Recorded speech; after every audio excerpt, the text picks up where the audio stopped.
You are watching Sound Candy Talk live.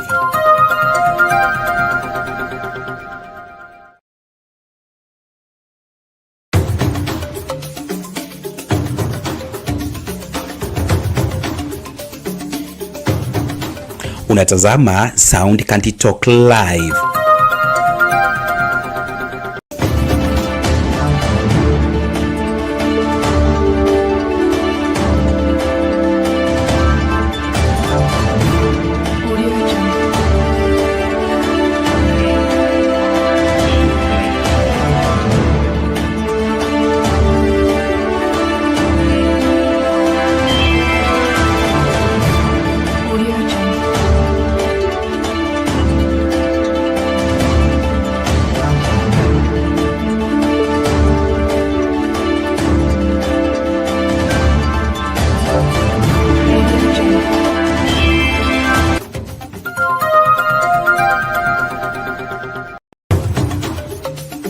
Tunaingia vijijini, mijini na hata jijini kukuletea taarifa mchana kutwa. Usiku tunaketi kitako, tunadadavua tukichanganua taarifa na makala muhimu yanayokuhusu wewe na familia yako. Ungana na Bernard Ngozi kwenye Open Forum Political Show kuanzia saa 4 usiku hadi dakika zake kila siku ya wiki kwenye Tonight, the show that gives you an opportunity to air what you feel and think about the latest development on our political front. Well, a lot is taking place so fast. Therefore, everybody must work hard to stay on the cutting edge as far as making sense of our politics is concerned, and of course, remaining on top of all matters. Tonight, this is Sound Candy Talk live. 72 people have cast their vote already, and only 42 have liked the video. Justified. So from the look of things, the majority of Kenyans think the government need to up their. Glad to report we are back on the main channel as well, and therefore we are asking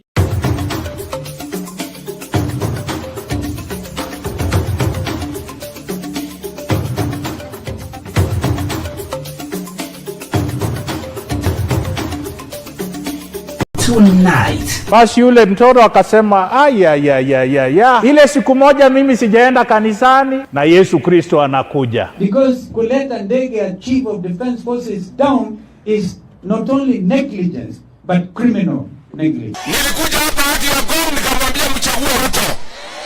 Na mimi naomba msamaha. Na mchezo huu rais, ni mchezo ambao utakusaidia wewe rais wa Jamhuri ya Kenya. Ni mchezo ambao unakufundisha jinsi vile kufanya kazi. Your Excellency, what helped that case was there was a policeman who recorded his statement in English. Sasa huyu ndiye nilipiga kofi. Juzi ndio amenipigia simu akaniambia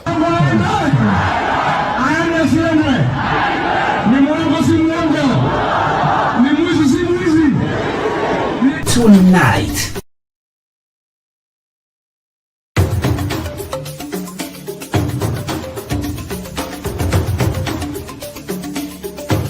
Ruto and ODM party leader Raila Odinga have formed a 5-member committee to oversee the implementation of the 10-point agenda outlined when they signed a memorandum of understanding 5 months ago and the NATCO report of 2023. The committee will be chaired by former ODM-nominated Senator Agnes Zani and will include former ODM MP and Yala member Fatuma Ibrahim, lawyer and governance commentator Javas Bigambo, policy analyst in the office of the leader of minority Gabriel Oguda, who is also the ODM party's communication strategist, and UDA affiliated lawyer Kevin Kiarie.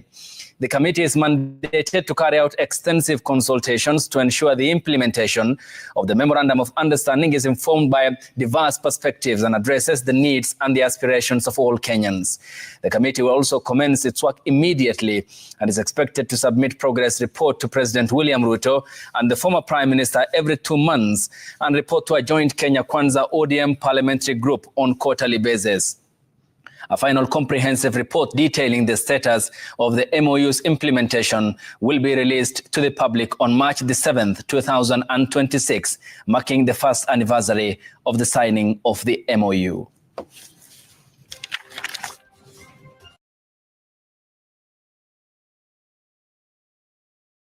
Retired President Uhuru Kenyatta has in recent days resurfaced in public, prompting political conversations in what appears to be the clearest indication that he will be a key factor in the 2027 general elections.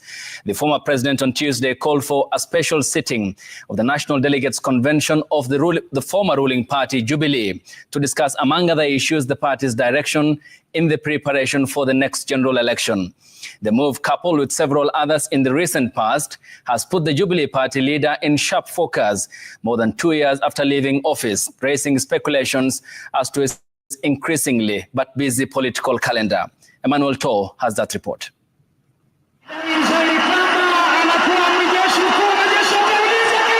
Despite retiring from the office of president about 3 years ago, former President Uhuru Kenyatta's political shadow continues to loom large, his rare and occasional appearances stoking speculations within the political circles in the country.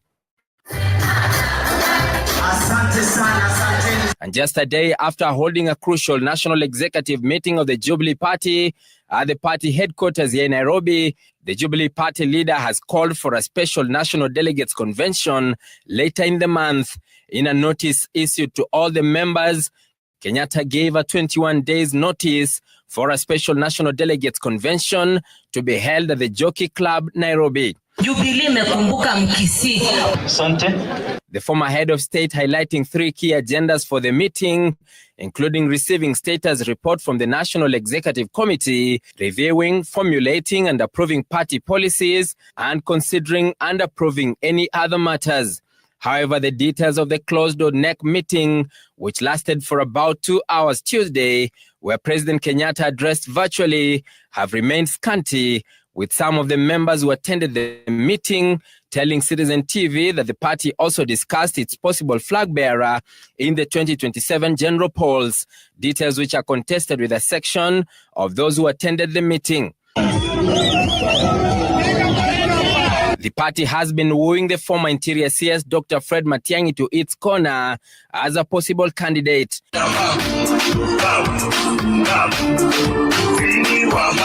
However, the party is said to have floated the idea of backing ODM leader Raila Odinga should he sever ties with President William Ruto. The meeting also came only 4 days after Kenyatta had an encounter with his successor, President William Ruto, at State House, Nairobi, on the sidelines of the joint meeting of the East African Community, EAC, and Southern African Development Community, SADC, on the DRC peace process. The two leaders were seen in high spirits, were captured exchanging pleasantry, with President Ruto taking his former boss in a house tour of the refurbished State House. President Kenyatta's private office has also seen high-ranking international guests visit, with Kenyatta holding discussions with the British High Commissioner to Kenya, Neil Wigan, just a week ago.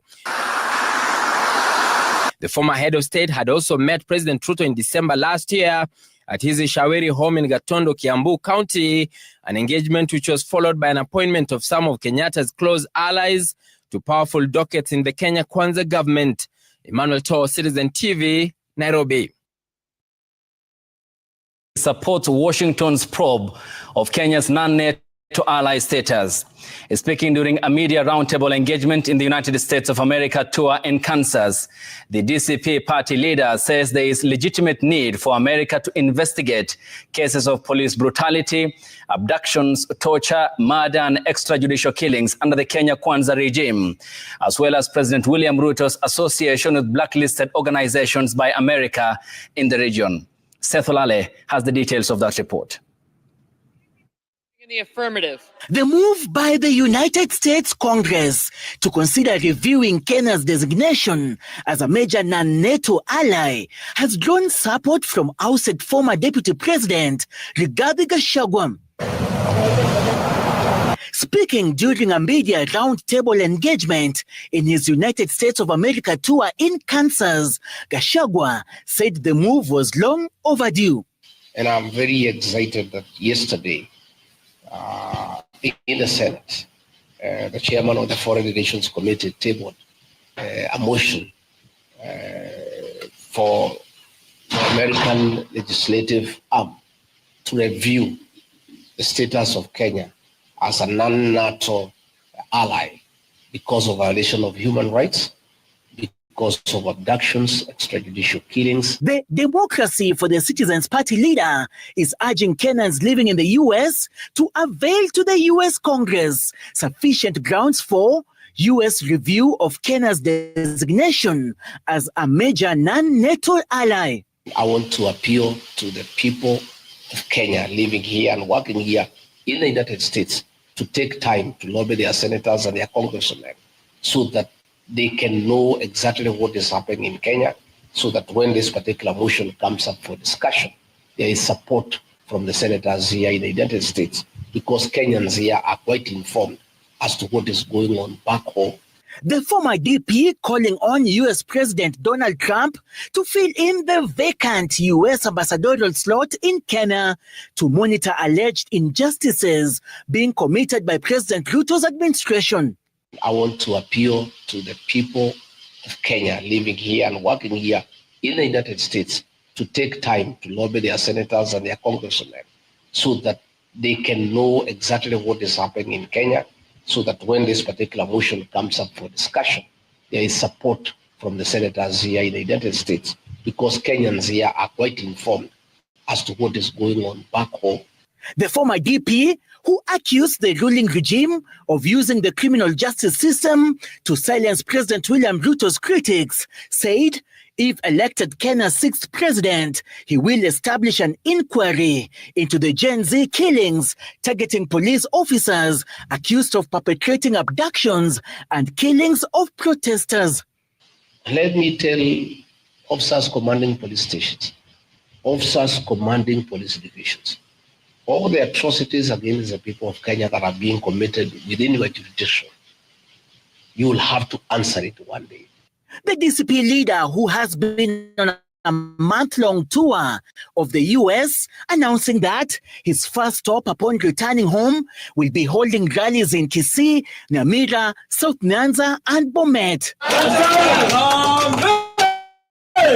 Seth Olale, Citizen TV.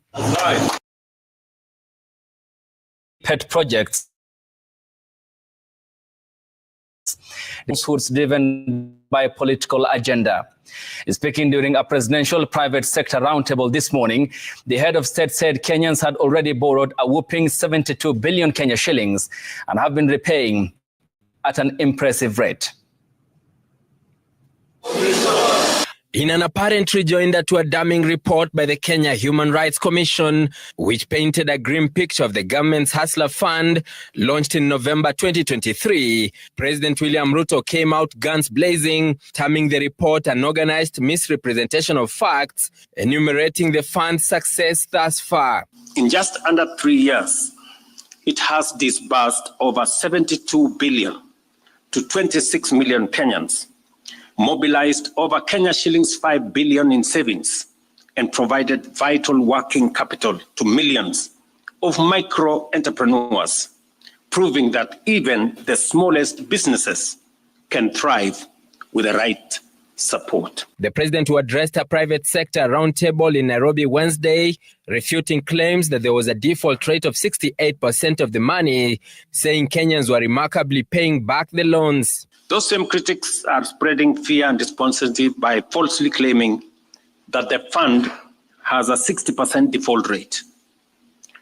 That is a deliberate distortion of facts. The truth, backed by data, is that the Hustler Fund has a recovery rate of 83.3%. The head of state calling out the Kenya Human Rights Commission for allegedly being used to settle political scores. I want to persuade my good friends, the people who talk from Nairobi. They talk to us from posh hotels, They have money from this NGO and that NGO and the other one. Please, there are Kenyans who today have a mechanism for them to borrow money. The report by KHRC released Monday called for the shutdown of the Hustler Fund, calling it a political loss-making scheme disguised as progress. Emmanuel Tao, Citizen TV, Nairobi. Interpreter. Tonight, we begin with President William Ruto's unapologetic response to Washington, D.C.'s move to reevaluate relations with Kenya. In what could signal the brewing diplomatic standoff, the head of state insisted that Nairobi's foreign policy is guided solely by its economic interests, firmly defending its growing ties with Beijing. The head of state declared Kenya will not turn back from China or the East, even as the U.S. Congress pushes for a review of Nairobi's links with China, Russia, and the Islamic Republic of Iran. Stephen Leto reports on the president's strong words and what they mean for Kenya's global alliances.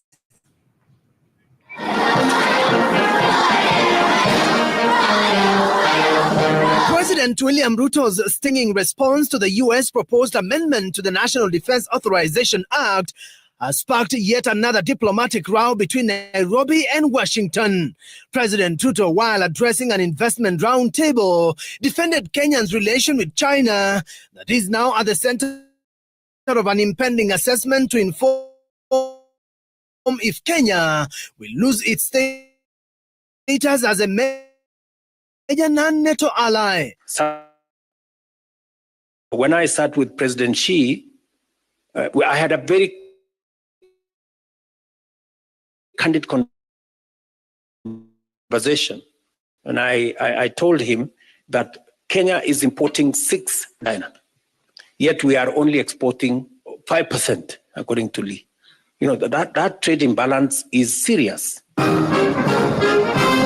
President Ruto, during his tour of Beijing, inked multi-billion shillings investments agreements, and now the United States wants an assessment of the trade and investment relating its participation in the Belt and Road Initiative and bilateral debt and commercial ties. President Ruto termed the People's Republic of China as a better ally from whom Kenya is making major business breakthrough. They have agreed to a reciprocal arrangement between Kenya and China. They have agreed to remove all the tariffs on our tea, on our coffee, on our avocado, and all other agricultural exports. According to President Ruto, Kenya is not shaken with a review of its status, affirming Kenya's bid to diversify its international markets. We are progressing conversations with India. We haven't quite had a breakthrough with India. We haven't quite, we are very good with where we are with Turkey and Canada. National Assembly's chair for Defense, Intelligence and Foreign Relations Committee, Nelson Koech, has written to his counterpart, U.S. Senator Ruto Defense Authorization Act for the fiscal year 2026 in the best interest of Kenya and the United States. It further notes that it is worth noting that the proposed amendment does not call for automatic review of Kenya's status, but for an assessment to be done and tabled in the U.S. Congress for final decision. And as things stand, there is no need to preempt the possible outcome of U.S. legislative process with premature speculations. End quote. According to the Foreign Relations Committee, even if it comes to assessment of Kenya's status as proposed in the amendment, Kenya will participate in the assessment process to build a crucial and fruitful engagement for both Kenya and the United States to enhance and deepen their diplomatic relations. Stephen. So what's really triggered the call to reassess Kenya, US, non-NATO major ally status? Fingers could point to East and to a trip to Beijing, China, where President William Ruto appeared to drop his diplomatic guard in a moment that saw him declare Kenya and China as the New World Order partners. And just what does Nairobi stand to lose in the event of a downgrading of the diplomatic ties with the United States of America?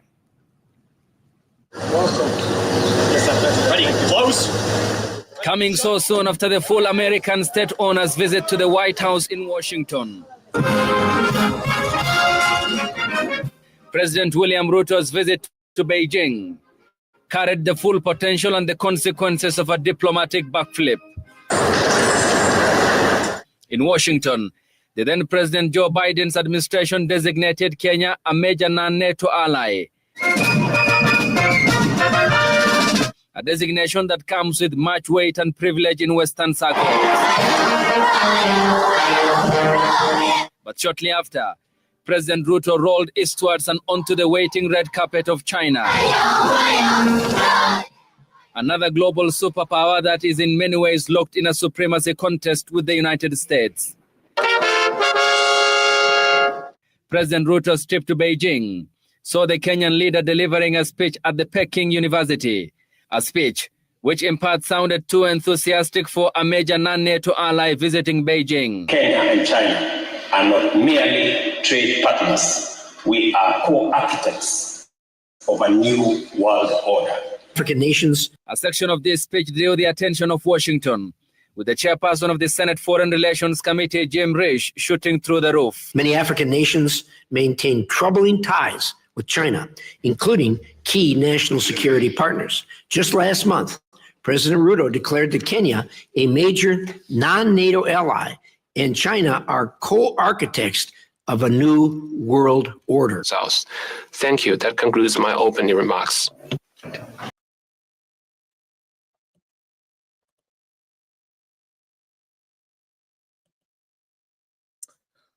Good day, ladies and gentlemen, and welcome back for an amazing moment, an amazing episode, and an amazing time, an amazing hour, and amazing minute whereby we'll be having the conversation tonight.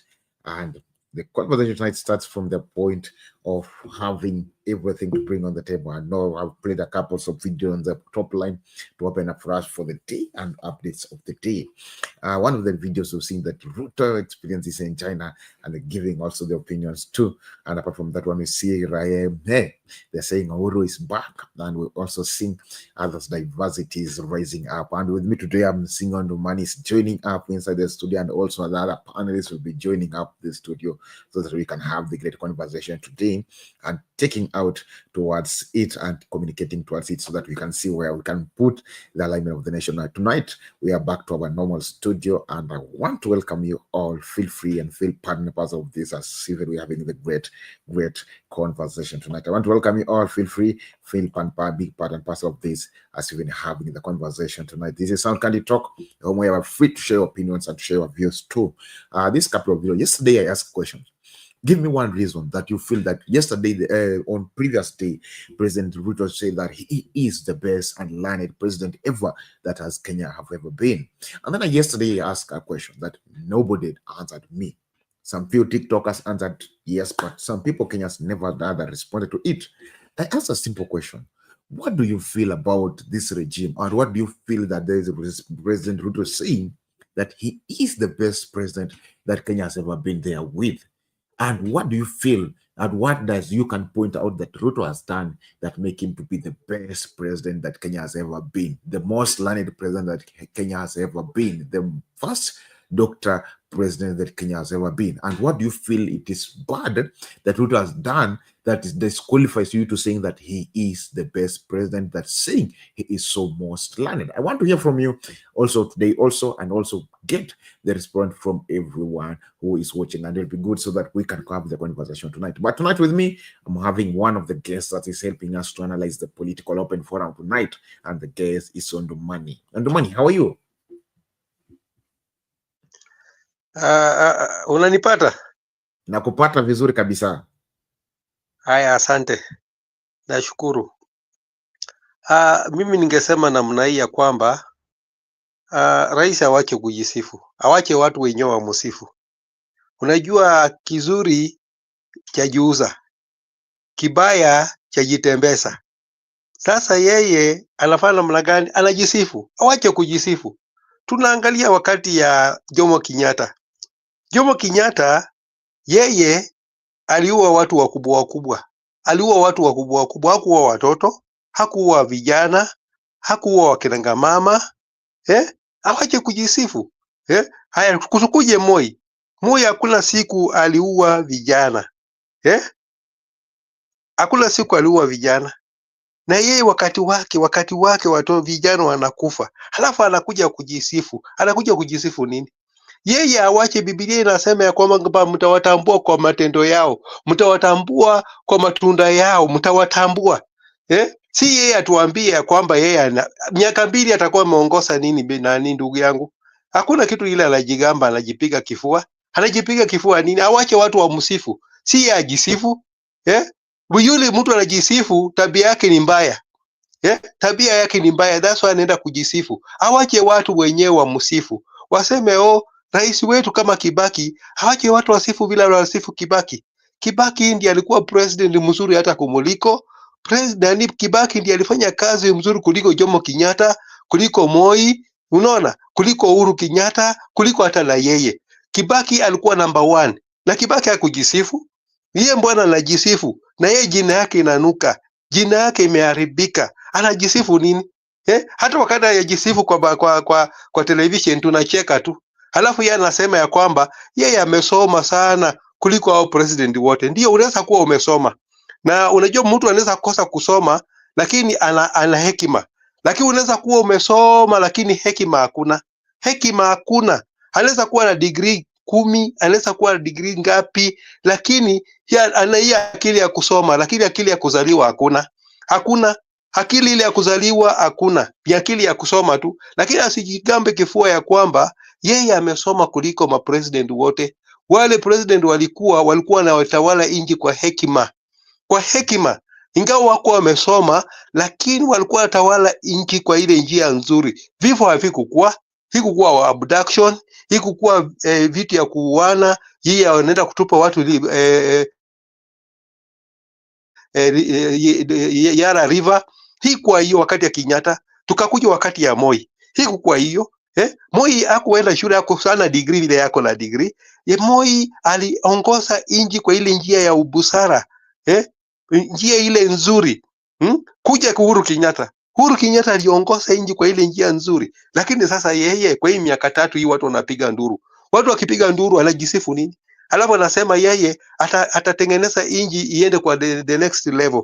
Kwa hii miaka 2 hii atatengeneza nini? Hakuna kitu ile atatengeneza. So yeye asijipige kifua. Asijifanya kwamba yeye amesoma. Achukue makaratasi yake aweke kwa runinga. Mtu mwenyewe akisema yeye amesoma zaidi, angalie makaratasi zake aweke kwa runinga. Tutaangalia wale watu wamesoma zaidi Kenya hii. Yeye hata hajasoma. Iko watu Kenya hii wamesoma, wako na degree mingi sana kuliko hata yeye. Si yeye kukua katika television kuambia sisi kujipiga kifua vile yeye amesoma, ameshinda mapresident wote. Nani aliuliza yeye? Hakuna mtu aliuliza yeye. Hakuna mtu aliuliza yeye maneno ya kisomo yake. Yeye alitangaza ya kwamba yeye alikuwa ni muuzaji wa kuku. Muuzaji wa kuku saa ngapi? Alienda kusoma nani ndugu yangu? Hata kama ni kusoma, hawezi kusoma zaidi. So yeye akili yake itakuwa tu kama ya muuzaji wa kuku. Kwa sababu muuzaji wa kuku ndiye anakuwa na hiyo akili ya kujipendekeza. Lakini kuna wale watu Kenya wamesoma kumuliko. Na kuna wale watu wajinga namba 1 Kenya hii, lakini wanamshinda mara 100. Hata wakipewa hiyo kiti ya president kutawala, watatawala kwa ile njia nzuri. Watatawala kwa ile njia mzuri. So asijipige kifua na hiyo masomo yake, hii masomo yake ya bure hiyo. Hiyo masomo yake bure, hakuna mtu amemuuliza ya kwamba hadi amesoma kufika wapi. Ile wakati alikuwa anaomba kura, hakutuambia amesoma kufika wapi. Yeye alituambia qualification yake ilikuwa muuzaji wa kuku peke yake. Hiyo ndio qualification yake alikuwa anatuambia. Tukafanya makosa sana mtu kutuambia qualification yake alikuwa anauza kuku. So tukamchagua. Tukamchagua kwa sababu alikuwa anauza kuku. Hakutuambia kwamba ati yeye amesoma kuliko mapresident wote. So yeye awache kujipiga kifua. Asijipige kifua. Tumeona wengi wamesoma, lakini wengi wale wamesoma lakini hawana ile akili ya kutumia. Hata yule mwenye kwenda class 1 anamshinda mara 100. Moi ni mtu ya class 8, ni mwalimu. Lakini utawala yake ilikuwa si utawala wa machozi kama hii iko utawala ya machozi. Kibaki the same. Kibaki alisoma hata kumuliko. Anajua vile anaweza kuendesha nchi. Okay, sasa umesoma, elimu imekushinda. Kuendesha tu elimu vile Kibaki aliendesha elimu imekushinda. Na unasema ya kwamba ulisoma. Kuja uchumi ya Kenya. Uchumi ya Kenya, kuendesha uchumi ya Kenya ni zero. Kuja hapa watu wanapiga tu kelele huko Nairobi, hawajui maneno ya uchumi. Wanasema tu uchumi ya Kenya inaendelea mzuri. Uchumi ya Kenya ukitaka kujua inaendelea mzuri, ingia katika mpaka. Ingia katika kubadilishaji wa pesa hapa kwa mpaka. Utaona hii pesa ya Kenya hii hata ya Uganda imeishinda mara 100. Ya Tanzania imeishinda mara 100. Halafu hapa mtu anatuambia kwamba yeye amesoma. Usomaji yake imesaidia Wakenya nini? Usomaji wake hiyo imeweka Wakenya kwa shida. Kujipiga kifua kwa sababu wao umesoma inaweka Wakenya kwa kilio. So mtu akisema ya kwamba uchumi ya Kenya ni mzuri, uchumi ya Kenya ni mzuri wapi? Uchumi ya Kenya ni mzuri kwa wale wanaiba pesa ya serikali. Wale wanaiba uchumi, wananyajisi uchumi wa nchi. Hiyo ndio wanajua ya kwamba uchumi inaenda mzuri. Kwa sababu hao ni wezi namba moja. Hao wanafanya ufisadi, ndio wanaona uchumi ni mzuri. Unajua mtu muisi haoni kama uchumi ni mbaya. Mtu muisi anaona tu uchumi ni mzuri. Kwa sababu yeye anaogelea kwa hiyo uibaji wa fedha ya mwananchi. Ndiye anaona ya kwamba uchumi ya Kenya ni mzuri. Uchumi ya Kenya ni mzuri kwake yeye mwenyewe. Kwa sababu yeye ni muisi namba moja ya ufisadi. Ndio uchumi ya Kenya ni mzuri. Lakini sasa tukienda katika exchange rate hapa katika mipaka. Ndio mipaka biashara mingi inatendeka katika mipaka. Katika mipaka unashika pesa ya Tanzania, unaweza kushika pesa ya Burundi, unaweza kushika pesa ya Kenya, unaweza kushika pesa ya Rwanda. So hizo pesa zote ukizishika, unaona pesa ya Kenya haina uzito vile ilikuwa wakati ya Moi. Uchumi wakati ya Moi ilikuwa afadhali. Uchumi wakati ya Kibaki ilikuwa afadhali katika exchange rate hapa katika kwa mpaka hapa. Lakini sasa ukienda kwa mpaka hapa, sasa 27 wanabadilisha 27 wananiambia kwamba uchumi ya Kenya iko mzuri. Na wakati ya Moi ilikuwa 35. Wakati ya Kibaki ilikuwa 35. Lakini sasa imerudi kutoka 35 imerudi 27. So wale watu wamesoma zaidi, wanaiba, wanafanya ufisadi, wanadanganya Wakenya kwamba hatu uchumi ya Kenya inaenda. Uchumi ya Kenya inaenda. Kuja kwa mpaka ndio utaona uchumi ya Kenya vile imebomoka. Hata afadhali hii pesa ya Uganda. Pesa ya Uganda, pesa ya Tanzania inashinda ya Kenya mara 100. So uchumi wapi ile mtu anasema ati yeye amesoma. Ati yeye amesoma. Kusoma gani ile amesoma inawezi kuangalia uchumi ya Kenya vile inaenda. Uchumi ya Kenya kuangalia uchumi pekee yake ndio tunaangalia. Hawa wanaangalia uisi na ufisadi. Lakini waangalie uchumi ya Kenya. Mtu akishajaa mifuko yake, akishajaa kwa benki huko, pesa imejaa kwa benki ya ufisadi, pesa imeenda kujaa huko ng'ambo ya ufisadi, wanaogelea katika ufisadi, ndio wanajua ya kwamba ati uchumi ya Kenya inaendelea. Uchumi ya Kenya inaendelea kwao na watoto yao na bibi zake na boyfriend yake na girlfriend hao ndio wanaona uchumi ya Kenya iko sawa. Girlfriend yao, bibi zao, watoto zao wanaona uchumi ya Kenya iko mzuri kwa sababu wafisadi namba moja. Hata hapa Busia wamechukuliwa katika maneno ya ufisadi. Hapa tumesoma maangalia katika runinga ya kwamba ufisadi hiyo ufisadi, alafu mtu kama huyo ndiye atasema uchumi ya Kenya inaendelea kwa sababu ameiba county pesa mingi imejaa kwa mfuko yake, ndiye anaona uchumi ya Kenya iko mzuri. Akijenga magorofa, akijenga manyumba kuna pesa ya uwizi, anaona uchumi ya Kenya iko mzuri. Na ndio uchumi ya Kenya iko imeharibika kabisa. So pesa ya Kenya imekuwa useless. Hii imekuwa useless. Tunakaa tu kwa ile imani ya Mungu. Tunaomba Mungu atuondolee kikombe tuende katika uchaguzi. Lakini mtu kutuambia kwamba uchumi ya Kenya iko sawa, yeye amesoma. Mimi sioni hata viongozi hapa watu wamesoma. Wanaendesha nchi namna gani? Kutoka hata kwa bunge. Wanaenda na Kiingereza mingi kwa bunge huko. Na hakuna kitu, wametawauliwa yote hii, watu yote wamewekwa kwa mfuko. Parliament yote imewekwa kwa mfuko.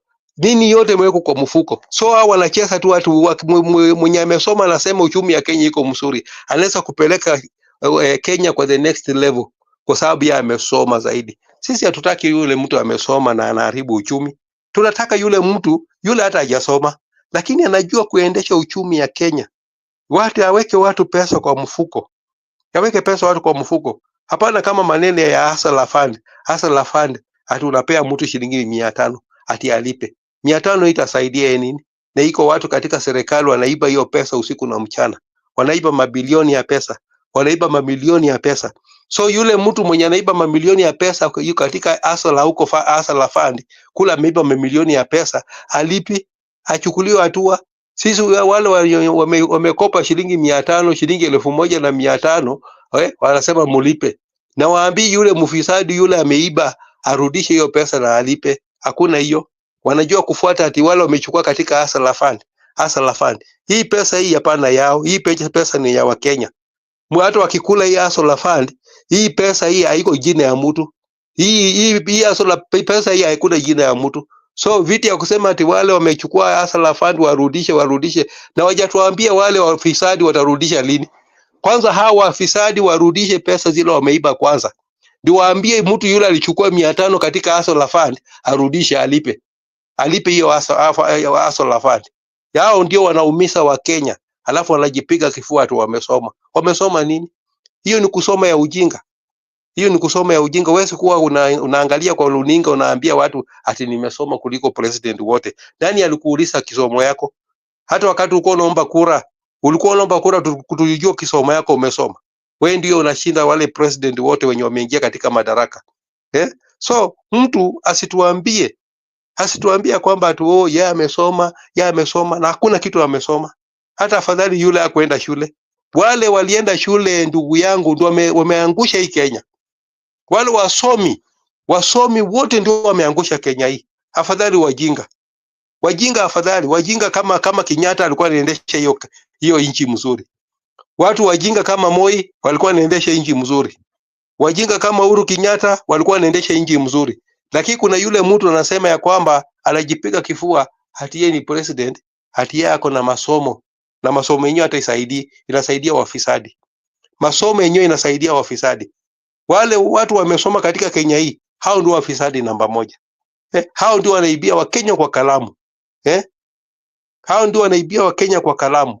Ndio wanajifanya kwamba watu wamesoma. Hao ndio wameangusha Kenya hii. Lakini Kenya hii wakati tutafanya mabadiliko. Hatutaka kujua ya kwamba ati mtu amesoma. That's why walienda kwa bunge kubadilisha sheria. Kwa sababu hata wale watu walikuwa katika bunge wajasoma, walikuwa wanafanya maendeleo. Mtu alikuwa anapata 70,000 zamani, lakini alikuwa anaweza kufanya maendeleo. Na hii kukua CDF, na hii kuikuwa maneno ya CDF, lakini wabunge walikuwa wanafanya maendeleo kwa pesa zao. Lakini angalia saa hii pesa ni za serikali. Lakini unapata constituency nyingine bado shule ni ya udongo, bado shule inajaa maji na wanapata pesa. Hiyo pesa inaenda wapi? Hiyo pesa inaenda kwa vile mifuko ya watu wamejigamba tu wamesoma. Na hakuna kusoma ile wamesoma. Wamesoma kuibia Wakenya. Ndio tunasema ya kwamba mtu asikuja tuambia kwamba ati amesoma, ati yeye anajua kuendesha nchi. Hakuna saa hii ndugu yangu ati wale waliosoma wanajua kuendesha nchi. Hakuna yule anajua anasema ati amesoma. Amesoma kitu gani? Na nchi inaporomoka. Nchi inaporomoka kwa watu walisoma. Nchi inaanguka kwa wale walisoma. Mbona sisi tunalaumu wale walisoma? Na wale wajasoma wale wakati ya Kenyatta na wakati ya Moi, nchi ilikuwa inaendeshwa mzuri. Lakini kufika kwa watu wale walisoma wameangusha nchi. That's why inafanya watoto wale wanaenda barabarani kufanya maandamano. Mtu amesoma hawezi kubuni nafasi ya kazi. Yule mtu amesoma anaweza kuambia watoto wa watu waende ng'ambo kufanya kazi ya kuosha matandiko ya Waarabu.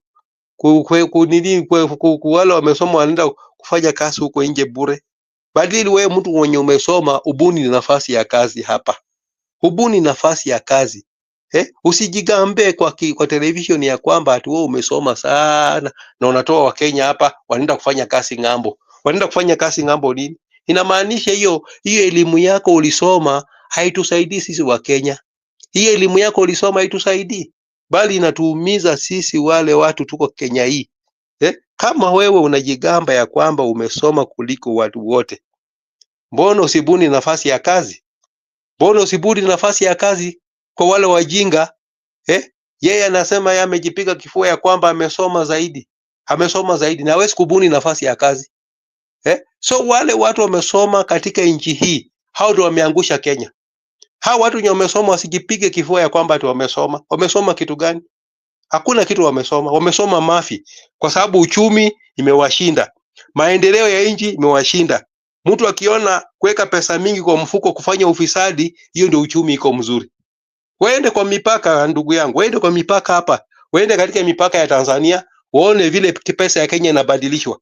Waende kwa mpaka ya Uganda, waone vile pesa ya Kenya inabadilishwa. Kwa wale walikuwa wakati ya Moi walikuwa wanabadilisha hapa kwa mpaka 35. Sasa kwa wale walisoma 27. Sasa nani mjinga? Nani mjinga ile wanasema ati uchumi ya Kenya inaendelea? Uchumi ya Kenya inaanguka. Kwa wale wa president wanasema hawana degree, hawana PhD. Hawana PhD. Hapa kwa mpaka tulikuwa tunabadilisha pesa ya Kenya kwa Uganda 35. Sasa kwa yule mtu degree mwenye amesoma tunabadilisha kwa 27. Sasa uchumi iko wapi? Uchumi imekwisha. So wale watu wamesoma Kenya wafungu mdomo, wasitupanulie midomo yao ati wamesoma. Wamesoma nini? Hiyo wamesoma mafi. Ndio iko kwa akili yao ndani. So wasijifanyia watuambie sisi ati tumesoma sana, tumesoma kuliko president wale wote ati wamesoma. Amesoma kitu gani? Na uchumi imemshinda, inji imemshinda, watoto kwenda shule imewashinda. Yule Kibaki aliweka pesa kule watoto waende shule. Akaweka pesa ya mitihani. Katika university akaweka pesa. Kwa yule hakusoma, yeye hao hakusoma, amejipiga kifua hao hakusoma, lakini walisaidia watoto ya wengine kusoma. Lakini kwa yeye mwenye ako na PhD, ako na PhD, watoto wanaenda shule, watoto wanalia, walimu wanalia, madaktari wanalia. Sasa masomo yako imesaidia nani? Masomo yako ndiye inaumiza wa Kenya. Kuna kusoma kwingi kunaumiza watu. Lakini mjinga kitawala Kenya hii, Kenya itasonga mbele. Lakini mtu ya degree akitawala Kenya hii, Kenya inarudi nyuma. Kwa sababu wataibia wa Kenya kwa kalamu. Ndio aliyepeleka kwa bunge ya kwamba wale watu wamesoma ndio waingie katika bunge. Ukiwa na degree ndio unaingia katika bunge. Angalia bunge ya sahi. Wale wako katika bunge hata hawezi kupitisha kitu ya maana na walienda shule. Wanaweka mtu anawatawala baka kwa bunge. Sasa mlienda shule kufanya nini? Labda walisindikisa wajinga. Wajinga ndio wale wako Kenya wako na akili. Lakini wale wamesoma ni pumbavu tupu Kenya hii. Wameangusha inji kabisa. Na ndio wafisadi namba moja. Wale wanajigamba na kujipiga kifua hati tumesoma. Kenya hii hatutaki wasomi. Kenya hii hatutaki wasomi. Afadhali inji iendeshwe na wale hawakusoma. Inji kiendeshwe na wale hawakusoma ni afadhali kuliko wale wanajipiga kifua hati tuko na PhD na watoto waendi shule. Ni asante. Mwingine anaweza endelea.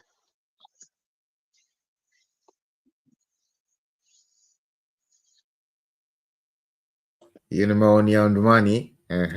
Nazidi kuyashukuru manake anazidi kutupa kipaumbele, anazidi kusongesha mbele pamoja, anazidi kuwakaribisha nyote tuweze kuzungumza, tuweze kupiga gumzo pamoja ili tuweze kuweka Kenya mbele, ama tuweze kufanya Kenya isonge mbele, na mama ambaye anaweza kujiri kwamba tuyaweke wazi na tuyaweke mambo mengine kwenye msasa sawa na mengine tuyabadilishe. Jana niuliza swali rais ambaye ndio maana ametufungulia kwa kwanza, na muone Lala pia naye ako ndani ya nyumba. Lala, hali vipi kwako? Vyema kabisa. Long time, Shadizo. Happy to see you back. That's good to see you. Yes. What is your take on the president's opinion saying that he is the best president Kenya has ever have been there? I think it's not wrong to say it's the best. It depends on what you're comparing. You can always say anything. You can always ndugu yangu, kwanza na salamu nyingi to all of you. Asante. Odumani, ndugu yangu, and I'm happy to hear from you. Kusikiza sauti yako. Asante Lala. Na ningependa contribute kwa hii mjadala usomi ama yani yeye ni msomi Ruto. Wajua kusoma, there are different ways of learning, okay?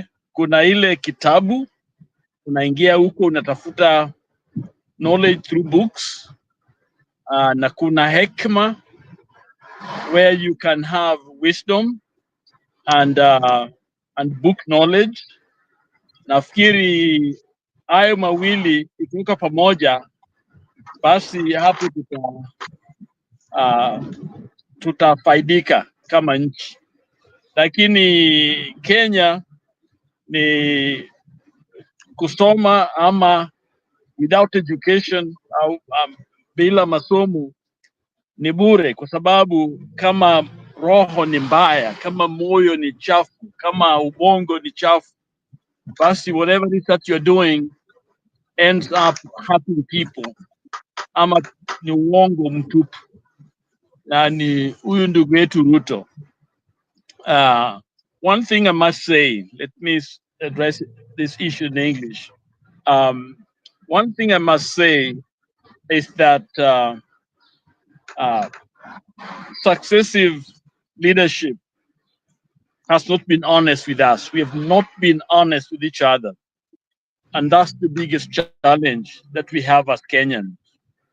Whenever there's a problem, we don't face it, we hide it, we try to camouflage it, and so things simply get worse. And now when you put it in the hand of somebody like Ruto, who has got no ethics, who really don't care much, then what has been bad sasa inakuwa worse. Because number one, the problem already imekuwa hapo awali. And now, instead of solving it, all they're doing is twisting the message. Of course, in the age of computers, information age, we don't know a lot of things because things are transmitted digitally. So we may not see the figures. So you can tell us anything, and many of us don't have that knowledge to really understand what's going on. So we are very gullible, even as Kenyans. So it's easy to fall prey to lies. But the problem which complicates things is that when we talk of people like Ruto, who basically came up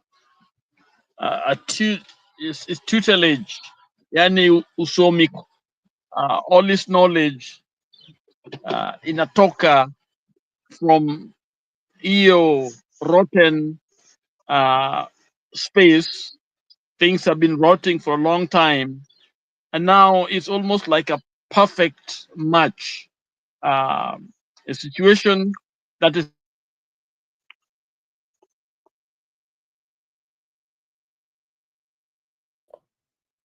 Samahani Lala, tumepoteza audio yako, sijui kunaenda vipi. So we are in a bad space. So ndugu yangu Dumani,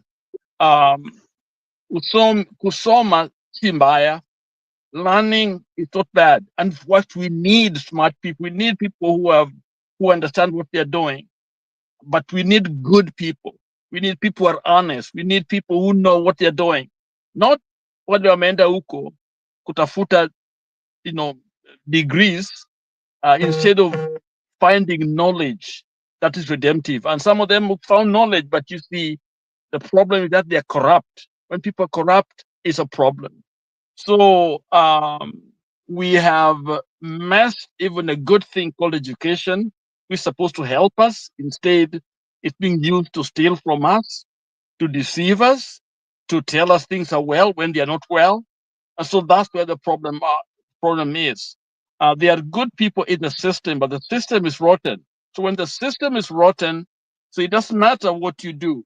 It's like the Bible talks of the putting a new wine in the old wineskin. It just doesn't work. So there are good minds, good brains, good people, but what they're handling is a rotten system. People that have depraved mind, ambao kazi yao ni kutafuta how to rob us, how to benefit. It's about their pocket first. And that's where the problem comes in, Shadizo. As we look at the problem we have in Kenya, it's not just Ruto.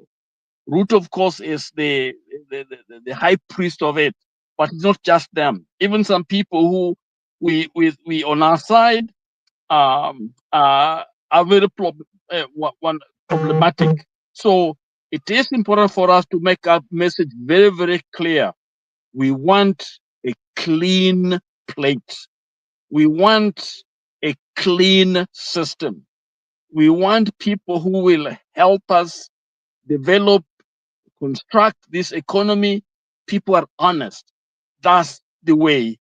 That's what will save Kenya from where we are. So as my contribution, and finally, of course, I've been away for a while. I'd come to Kenya, lost my mom, so it's been a grieving period. I just got back here last week, and so I believe you'll be seeing more of me. I trust I've not been watching, so I don't know much what's been going on, but I just stopped in. I just got in when Odumani was speaking. Ruto may call himself the best, but the best of what? Sometimes people are good at stealing, good at deceiving, that's a kind of education too. But we are talking about a clean, a contrite and a broken heart, as the Bible says, God will not despise. If people are willing to be open, willing to forsake those sins, to face the challenges that we have as Kenyans, and then move forward. That is our salvation. Or else anyone coming, whether through Rigiji and this group, they're lying to us. What we need is a clean plate, and it comes from all of us. Let me end by there was a preacher. I think it was John Knox. Okay, I think Knox and or one of those other Moody, whatever. These people preach the gospel, and is even mentioned that one of them would walk near a factory, and then everybody within a short time the factory stop. People are repenting of their sins. In other words, whatever's going to happen to Kenya, it has to be felt within all of us. We got to see, we are convicted of what's wrong, because many of us, we stand and see police stealing, robbing us behind our houses, but we close our eyes. We bribe, and then here we are challenging others who have been, because I came to Kenya and everywhere I was being asked for a bribe. And these are some of the things that empowers people like Ruto, because that's what is normal. So we must face the norm and say, no, this is not normal. It's not normal to steal. It's not normal to have, our children, not in school while the money meant for their school is being distributed. Look at, what's going on with the fund, the money, the so-called scholarship. You have senators, as I think is the county, the MPs, their what I think their own kitties for schools, when actually this money could be put together and then give our children free education. It can be done tomorrow. Everyone can go free from first grade to the university. We can, because we are investing in good minds, good brain, good education that can redeem us. Not this bad education that is robbing us. If we can, invest in our kids, they will save our nation. Every other country is doing it. Algeria is doing it, for free. All other developed world is doing it. Public education is free. And I was in Kenya and I saw kids chased from school. Here where we are, most developed world, if a child does not go to school, a social worker will come, teachers will come, people will come. The parents may go to jail, because the child should never miss a day of school. Because when they miss day of school, now they begin to study. to pass exams, not to have knowledge. Okay, and the child should learn, have knowledge, not trying to pass exams. This is what fell into the corrupt practices, because children are taught very early. Just the most important thing is to pass an exam, when actually it's about knowledge. So there are a lot of things that need to be put right, and let our young people and others be at the front, stand for truth and justice, and I think this country can be redeemed, can be saved. Back to you, Tadizo.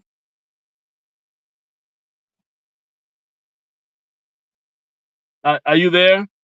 Yes, I'm here, Lala. I can hear you very, very, very well. Thank you for the contribution too.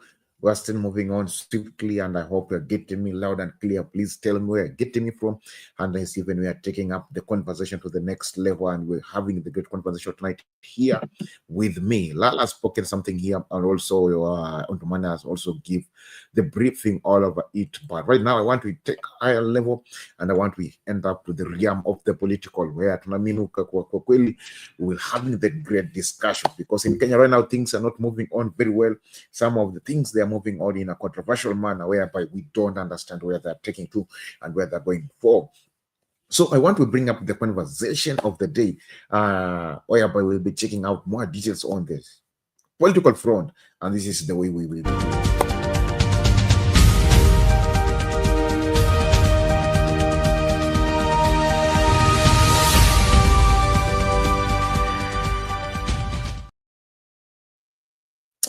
Welcome back kwa kivumbi cha siasa. Ndio hapo tunafukanga tunasema haya. That's how Baba used to say back then, but now it's been quite since we hear Baba saying haya. So tonight on the kivumbi cha siasa, tonight we'll be checking out the three perspectives of the ODM, and also the return of the former President Uhuru Raila Kenyatta returns back, signs up to Jubilee. And apart from that one, we'll also be checking out the collaboration of the collaboration of the ODM and Kenya Kwanza. It's one of the things that Funa said, that if Kenya Kwanza will combine with ODM, he will leave ODM. Those were the words from Sifuna's mouth. And today we have seen the setting up and the collaboration. I don't want to write with something that's not there, or we work with the rumors and yet we have the real thing, or we have the real action that is taking place. So I will play the video and for the day, then we will know where the controversial is, and I'll also be bringing in on the money to contribute to others. Also, Lala will be coming in, also adding up for it, so that we can have the great conversation tonight. So I want to welcome you. Please be part of this, as even we're having the conversation tonight.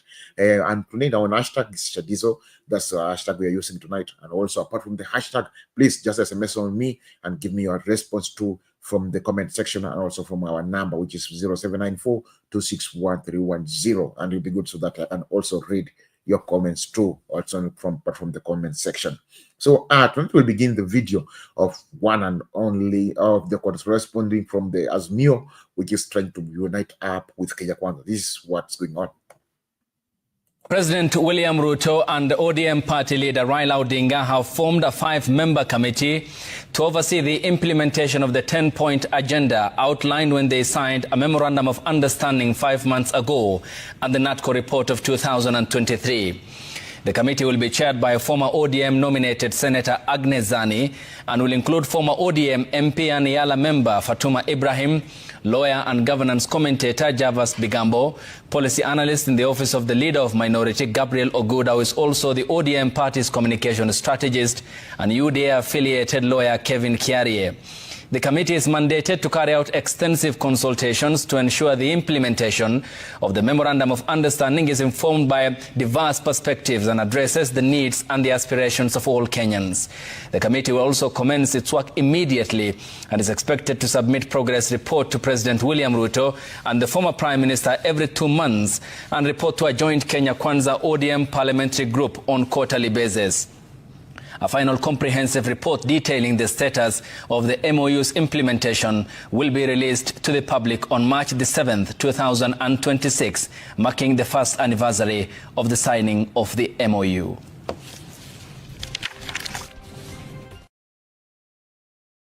Retired President Uhuru Kenyatta has in recent days resurfaced in public, prompting political conversations in what appears to be the clearest indication that he will be a key factor in the 2027 general elections. The former president on Tuesday called for a special sitting of the National Delegates Convention of the former ruling party Jubilee to discuss, among other issues, the party's direction in the preparation for the next general election. The move, coupled with several others in the recent past, has put the Jubilee party leader in sharp focus more than 2 years after leaving office, raising speculations as to his increasingly but busy political calendar. Emmanuel Toh has that report.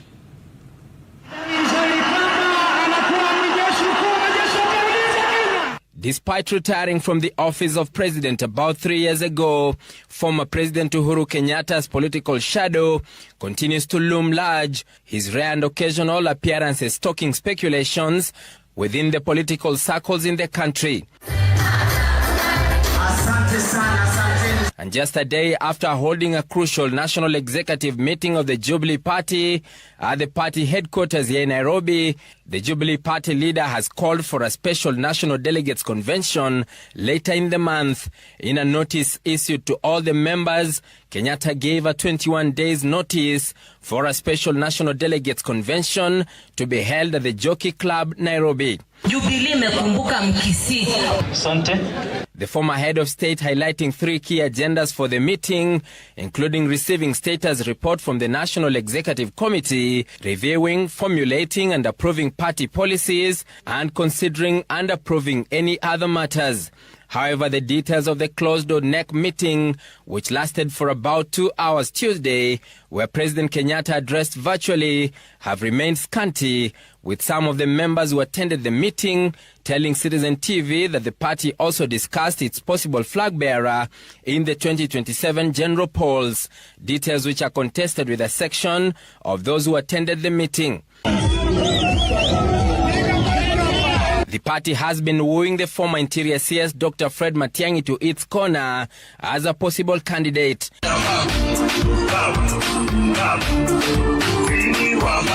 However, the party is said to have floated the idea of backing ODM leader Raila Odinga should he sever ties with President William Ruto. The meeting also came only 4 days after Kenyatta had an encounter with his successor President William Ruto at State House Nairobi on the sidelines of the joint meeting of the East African Community EAC and Southern African Development Community SADC on the DRC peace process. The two leaders who were seen in high spirits were captured exchanging pleasantry, with President Ruto taking his former boss in a house tour of the refurbished State House. President Kenyatta's private office has also seen high-ranking international guests visit, with Kenyatta holding discussions with the British High Commissioner to Kenya, Neil Wigan, just a week ago. The former head of state had also met President Ruto in December last year at his Ishaweri home in Gatondo, Kiambu County, an engagement which was followed by an appointment of some of Kenyatta's close allies to powerful dockets in the Kenya Kwanza government. Emmanuel Toh, Citizen TV, Nairobi. This is how things are cooking, and this things are moving so fast. Welcome kwa kivumbi cha siasa. I want to hear from you. I want to from your opinions too. Na hisi aje mambo yanachemuka mbio mbio ama yanachemuka pole pole. Let us begin with Ondumani. Ondumani, what is your take over it? Ndugu yangu, hii wanajidanganya. Hii ndo maneno Sifuna alikuwa anaongea. Wakaona Sifuna ni mbaya, sasa wanaweka komiti ya nini? Wanaweka komiti ya nini? Ile walijadili waifanye. Tunataka waifanye. Ile walisema katika hiyo mkutano yao wafanye. Na ndio vile Sifuna akienda kwa mkutano akisema hii agenda 10 waliweka. Hii agenda 10 waliweka, Ruto hajafanya. Odinga tu anasukumwa tu kama burukenge. Unaona burukenge? Odinga anachesewa tu mnaina. Na Sifuna alimwambia Odinga tu ukweli ya kwamba hii agenda 10 kabla wajafanya, hakuna vile anaweza kuunga Ruto mkono 2027. Hiyo ni ngumu. Halafu hao katika ODM wameona ya kwamba Sifuna ni mbaya. Sifuna akiongea hivyo, watu katika ODM wao ni mzuri, wanaona Sifuna ni mbaya. na Sifuna anasema maneno ya ukweli. Na kama wanataka kumuondoa Sifuna, wamuondoe. Sisi tumeunga baba katika Western Province. Tumeunga baba kwa ODM, hata mimi ni mtu ya ODM. Lakini Odinga hawezi kuniambia kwamba ni muunge Ruto mkono. Siwezi kumuunga. Siwezi kuunga mtu yule aliua watoto wetu wakati ya jenzi. Mtu yule serikali yake ni serikali iko na damu mkononi. Sasa niunge serikali aina hiyo mkono namna gani? Siwezi unga hiyo serikali mkono. Mimi ni mtu ya ODM. Mimi ni mwanachama ya ODM. Lakini siwezi kuunga hii serikali mkono. Vile Sifuna alikuwa anasema hii agenda 10, wangefuata hii agenda 10 wangekuwa wameimalizia kitambo sana. Lakini kwa vile hawakutaka kuimaliza, wakaona ODM wameingia katika serikali, wakalala usingizi huko. Wakalala usingizi ya bono huko. Sifuna ndiye ameamusha hiyo maneno. Sifuna ndiye ameamusha. Na hawa watu ya ODM wakaona Sifuna ni mbaya. Wakati wanamuondoa Sifuna, hakuna ODM. ODM sisi hatuko huko kabisa, Waluya hatuko huko kabisa. Wale Waluya wenye wako huko ni wale wamepewa viti na Odinga. Wamepewa viti na Odinga, wale wanaserve interest yao, ya bibi yao, na watoto yao, na girlfriend yao. Lakini sisi wanachama wa ODM. Sisi ndio wenye chama, sisi ndio chama. Si hao viongozi wamepewa mamlaka katika serikali. Mtu kama amepewa mamlaka katika serikali, asiambie sisi mali nitakana tupeleke kura yetu. Kama mimi ni mtu ya ODM na nimeamua simpi Ruto kura yangu, simpi kura yangu, kwani atanipeleka wapi? Tumpi kura. Na vile Sifuna anasema hawezi kumpigia kura, hiyo ni uamuzi wa Sifuna. Uamuzi wa Sifuna isilete uhasama katika chama. Katika chama isilete uhasama katika chama. That's why wanaambia Sifuna maneno mingi, wanamtusi maneno mingi. Hata mtu kama Gaucho anatusi Sifuna na mtusi Sifuna, na mtu ni hawezi kuheshimu senator wa Nairobi. Hawezi hata Sifuna sasa akisimama Nairobi anaweza pita bila Odinga. Bila Odinga anaweza pita. So wasituletee na wasitubebe ya kwamba hii agenda 10 vile Sifuna anasema ikuwe hivyo. Sifuna ndiye amewaamsha katika usingizi. Na akisema Sifuna atoke kuwa general secretary wa ODM, ya ODM, tunaama katika hiyo chama.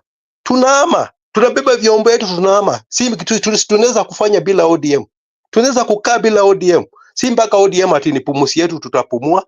So hawa vile wameingia katika serikali, wakule, wameenda kukula huko. Wameenda na matumbo yao huko, wameenda na matumbo ya baba zao huko, ya mama zao kule, na watoto yao huko, na girlfriend yao huko. Na wasituambia kwamba hati hiyo ndio msimamo ya ODM. Hiyo hapana msimamo ya ODM. Na katika ODM tuheshimiane. Tuheshimiane kwa sababu hiyo chama tumetengeneza sisi wenye chama. Tumeunga Odinga kwa hii miaka yote. So wakati natembea nataka kusimama kule, wamuunge mkono. Wakati Matiang'i anataka kusimama, Wakisiwa anataka kusimamisha huko mtu, waunge mkono maoni ya watu. Wamuunge mkono maoni ya watu. Wasione ya kwamba au masemeji yetu ya kwamba wakati mtoto wetu anataka kusimama, wanataka kukuzima nyota yao. Wasizime nyota ya watoto wetu. Wawache nyota ya Sifuna ipande. Wakati nyota ya Sifuna inapanda aende katika level lingine. Lakini wasione Sifuna nyota yake inapanda alafu wanaanza kuleta kisirani. Hii ni maneno ile waliweka ya kwamba isitokee maneno ya kuteka watu nyara, isitokee maneno ya kuua watoto wetu. Hiyo Sifuna alikuwa anaongea ukweli. Lakini ndugu zetu katika ODM hawasikii, hawanaona uchungu kabisa. Wanaona ODM ni yao. Wanaona ODM ni yao, na hii ODM ni chama yetu tumetengeneza. Sifuna akiwa general secretary ametengeneza hiyo chama. So wakati ametengeneza hiyo chama, wameingia kwa serikali kukula minofu kule, wanaona Sifuna ni mbaya. So wachungane sana, wachungane hao masemeji yetu, wachungane. Kama Sifuna anaama, tunaama wote. Western Province inaama yote. Hiyo ODM inabaki chama ya Nyanza huko. Chama ya Nyanza. Na wako na deni yetu mpaka watatulipa deni yetu. Hiyo ni deni tuliwaunga mkono mpaka watuunge mkono. Kama wanaenda kuunga Ruto mkono na sisi tunataka kusimama, kama anatembea anataka kusimama, Matiang'i anataka kusimama, Wakisiwa waliunga ODM mkono. So ODM irudishe nini? Irudishe mkono.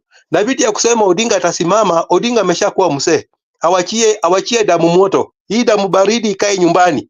Kama ni kupeleka Ruto nyumbani, tunapeleka na Odinga yote nyumbani. Hakuna vile atatuambia kwamba anasimama nini? Yeye aunge wengine mkono. Aunge katika hiyo ODM mkono. Kama ni Sifuna anasimama president, aunge Sifuna mkono. Kama ni Kalonzo anasimama, hiyo ODM iunge Kalonzo mkono, kwa sababu Kalonzo Wakamba wamemuunga sana kwa muda, so arudishe mkono. Vitu ya kusema atasimama 2027 ili wagawe kura hii ya tunaenda kupiga hii, wasahau hiyo. Sisi tunataka damu moto. Kama Omnyoro tunaunga Omnyoro mkono, na Omnyoro aunge watu wengine mkono. Kama ni Sifuna aunge, kama ni Natembea aunge Matiang'i mkono. Hiyo tunasema ni asante. Lakini si Odinga aseme atasimama 2027. Hii ni njia ya kugawa kura, ya kufanya Ruto apitie katikati. Na sisi ni kama ni Ruto ni one term. Hata Uhuru akimunga mkono, hii iwezi kumsaidia. Omnyoro ameshachukua watu yote, Wakikuyu wameshaamua ya kwamba wawezi kutapika tena, warudi kukula matapiko.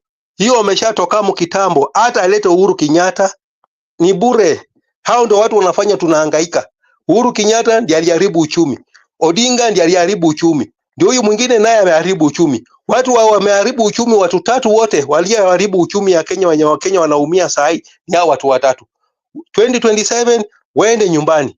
Hatutaki hao waendelee kutunyanyasa. Kama Uhuru Kenyatta aliharibu uchumi wakiwa na Odinga. Waliharibu uchumi. Na tena huyu bwana mwenye alipata uchumi wameharibu, hajatengeneza, pia anaharibu uchumi. So 2027 sisi tumeamua ya kwamba yeye wanaenda nyumbani. Kama ni Matiang'i tunaunga mkono. Kama ni Kalonzo tutaunga mkono. Kama ni Natembea tunaunga mkono. Kama ni Sifuna tunaunga mkono. Baba yake imekwisha. Vitu ya kusema ya kwamba ati ati hii wamechagua komiti ya watu tena, wanarudi kwa meza kufanya nini? Ni waliongea ilikwisha. Hao ilikuwa tu kuimplement. Wanarudi kwa meza kufanya nini? Kukula pesa ya Wakenya bure. Hao hakuna vile wanaweza kufanya kitu. Hao wakwende nyumbani. 2027 ni one term. Hata akichukua Odinga ni one term. Akichukua Uhuru Kenyatta ni one term. Wakenya wote wameamua ni one term. Hata akipanda miti itereze, imeshatereza miti, ishatereza, ni one term. Asiletee sisi Uhuru Kenyatta mwenye aliharibu uchumi ya Kenya.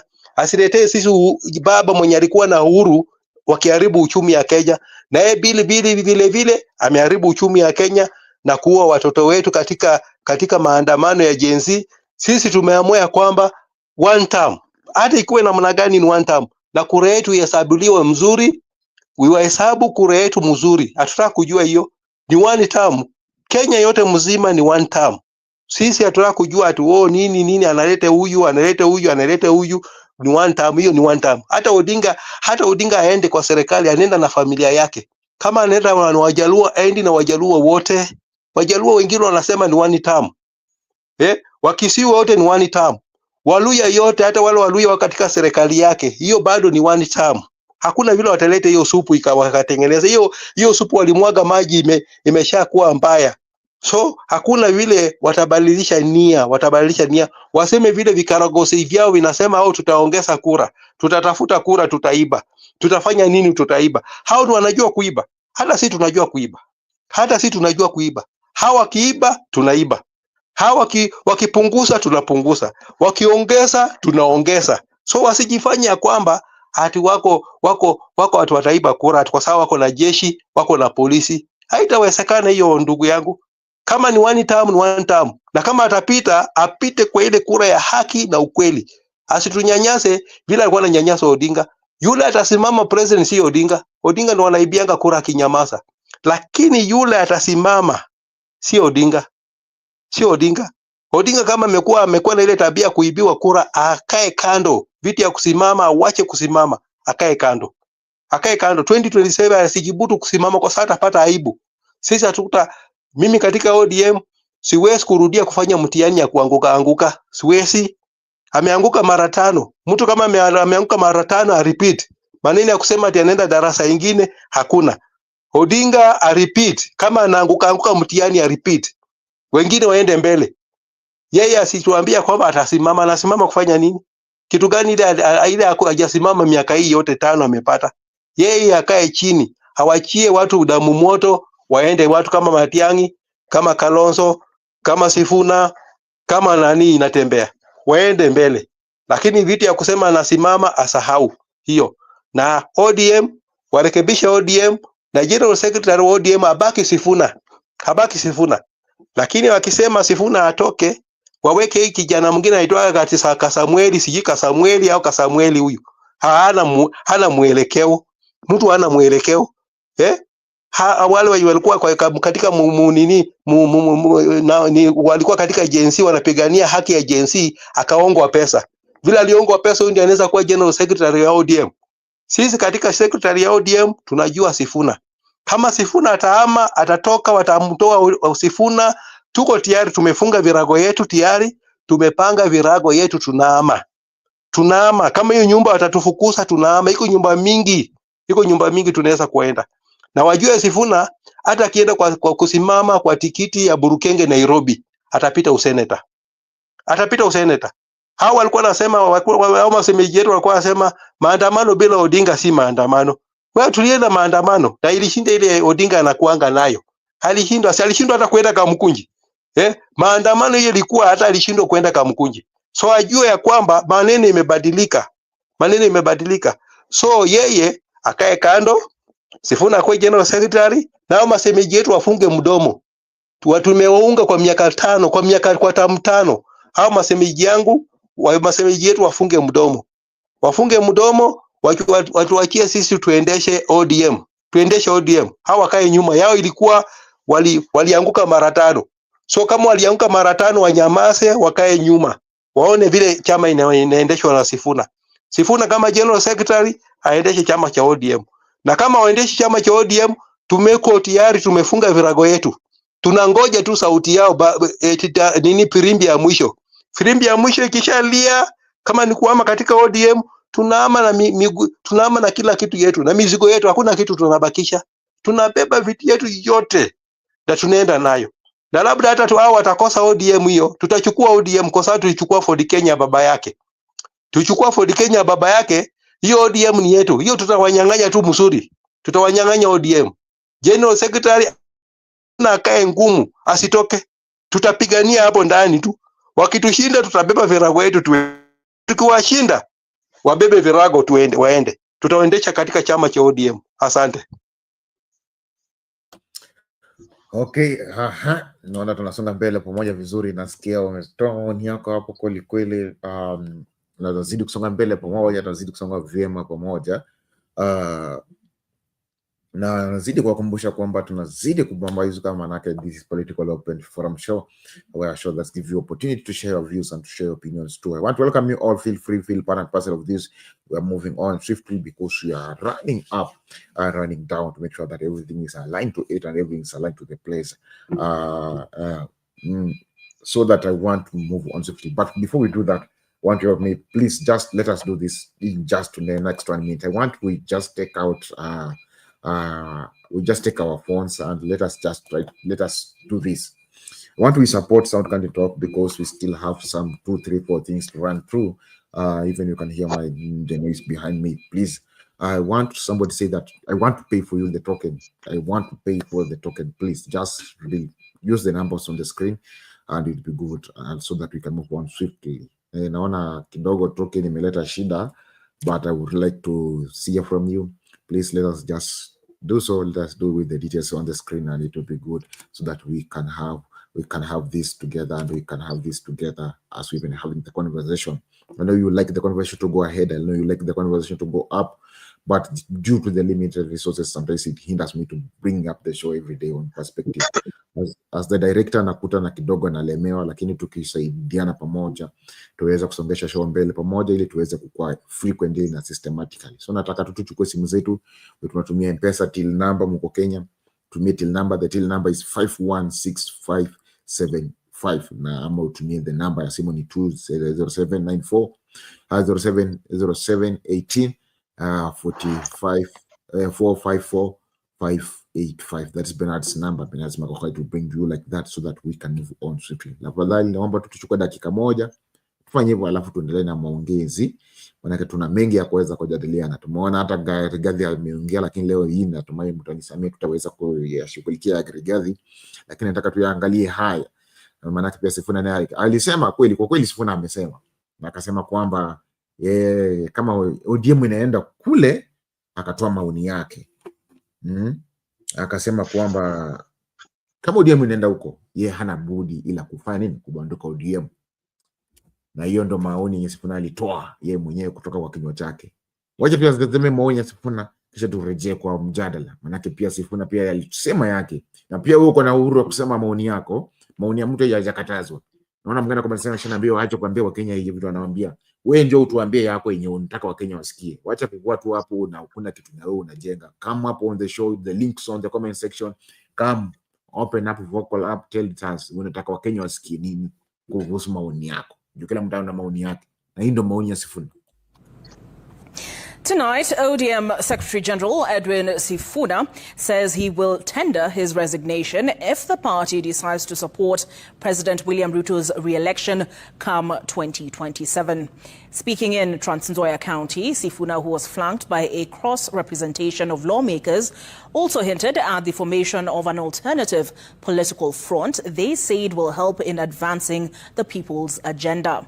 As you'll hear now from Ayub Abdikadir, the leaders, in emulating their counterparts, raised 4 million shillings during a women's empowerment forum. Saboti MP Caleb Amisi and Nairobi Senator Edwin Sifuna led the broad-based condemnation, warning the party and its leadership against endorsing President William Ruto's re-election, hinting at divorce from the party ahead of the polls. Wanataka ODM wakipitisha waseme Sifuna ni shenzi kabisa, nitasoma. Haiwezi. Wakisema huyu Sifuna ni bure kabisa, nitasoma. Lakini siku ile watapitisha ati chama cha ODM kitafunga Kasongo mkono mwaka wa 2027. Hiyo nataka niseme mbele na mbele ya Mwenyezi Mungu. Niambia baba hivi, nimwambie simwambie? Niambia baba simwambie? Mimi Caleb Amisi, ukiamua kuunga mkono William Ruto, baba, that will be the end of me and you, amen. The two ODM rebel insiders were joined by UDA's Gathoni wa Mushomba and Bumula MP Jack Kwamboka, who, like their peers, shared their frustrations at the Ruto Raila union, imagining a third political movement they said will help solve pressing public issues. Pesa ya watoto wa university arudishe yote. Pesa ya wamama ya vikundi arudishe yote. Pesa ya linda mama ya wamama arudishe. Sisi tunataka Kenya mpya. Tunataka viongozi wapya. Kwani Caleb hatoshi? Caleb hatoshi? Huyu Sifuna mnamwona? Muangalie tena, mnaona huyu Sifuna? Mnaona huyu Sifuna? Anatosha hatoshi? They spoke in Lohome in Saboti constituency, in a fashion no different from their counterparts on the other divide of the political coin, presiding over a similar function that brought together women in small businesses, codenamed Empowerment Program. Ayub Abdikadir, Citizen TV. Hiyo ndio maoni ya Sifuna. Kila mtu ana maoni yake. Wewe njoo uniambie yako. Acha kusingizia wengine ama acha kukriticize maoni ya mtu mwingine. Mtu mwingine anatoa maoni yake kulingana vile amejisikia na kujisimama kwa msimamo wake. Vile Ruto alisema kwamba yeye ni president ambaye amesoma, hiyo ilikuwa maoni yake. Na yeye alikuwa amejipima, akaona amejipima hivyo. Njoo niambie ni nini hiyo unaona maoni yako ni yapi? Hebu tuende na mbele. Umesikia maoni ya Sifuna? Ndio maana nani ndugu yangu, hii uamuzi, kila mtu ana uamuzi wake. Na hawa masemeji yetu, unajua tu naongea katika ODM, hawa masemeji yetu hawana future. Hawana future yao imekwisha. Hakuna mtu atasimamisha president, hakuna. Yani wana recycle tu Odinga, hawa hawana maono ingine. Hawa masemeji yetu wanajua kwamba Muluya akitaka kusimama hawataki, Mkisia akitaka kusimama hawataki, Mkamba akitaka kusimama hawataki. Na Mkamba ameunga hao kwa muda mrefu, Muluya ameunga hiyo ODM kwa muda mrefu, Mkisia ameunga hao ODM kwa muda mrefu. So hawa masemeji yetu ndio inatakikana waunge wakisi mkono, waunge Wakamba mkono, hawaunge Waluya mkono. Lakini hawa wanaona ya kwamba future hakuna, watasimamisha president, watatoa wapi? Hakuna, hawana presidential candidate, hawana, wana recycle baba, na sisi tumechoka na baba aunge wengine mkono. Wasione ya kwamba hii serikali ya Ruto mali wameingia ilikuwa ni mzuri. Hawa hata ndio walikuwa na criticize hiyo serikali ya Ruto. Hao ndio walikuwa na criticize. Hawa kushinda uchaguzi, hawa walianguka uchaguzi. Kama walianguka uchaguzi, wanaingia ile nyumba yenye si yao ya nini? Wanasema Ruto tena. Tena Ruto tena kwa sababu hawana mtu ya kuunga mkono. Hawana mtu ya kuunga mkono. So tunataka hao ndugu zetu waunge wengine mkono. Waunge wengine mkono. Na Sifuna vile amesema. Na Sifuna tayari ameshajiuza jina. Sifuna hata akisimama kwa tikiti ya Mende, hata akisimama kwa tikiti ya Burukenge atapita. Tutapatie kura kwa sababu tuna imani na yeye. Tuna imani saa hii na hao vijana. Vijana si wakora. Odinga ni mkora na hii grupu yake ya Kilanga ya inawako katika serikali. Wakora tupu wote.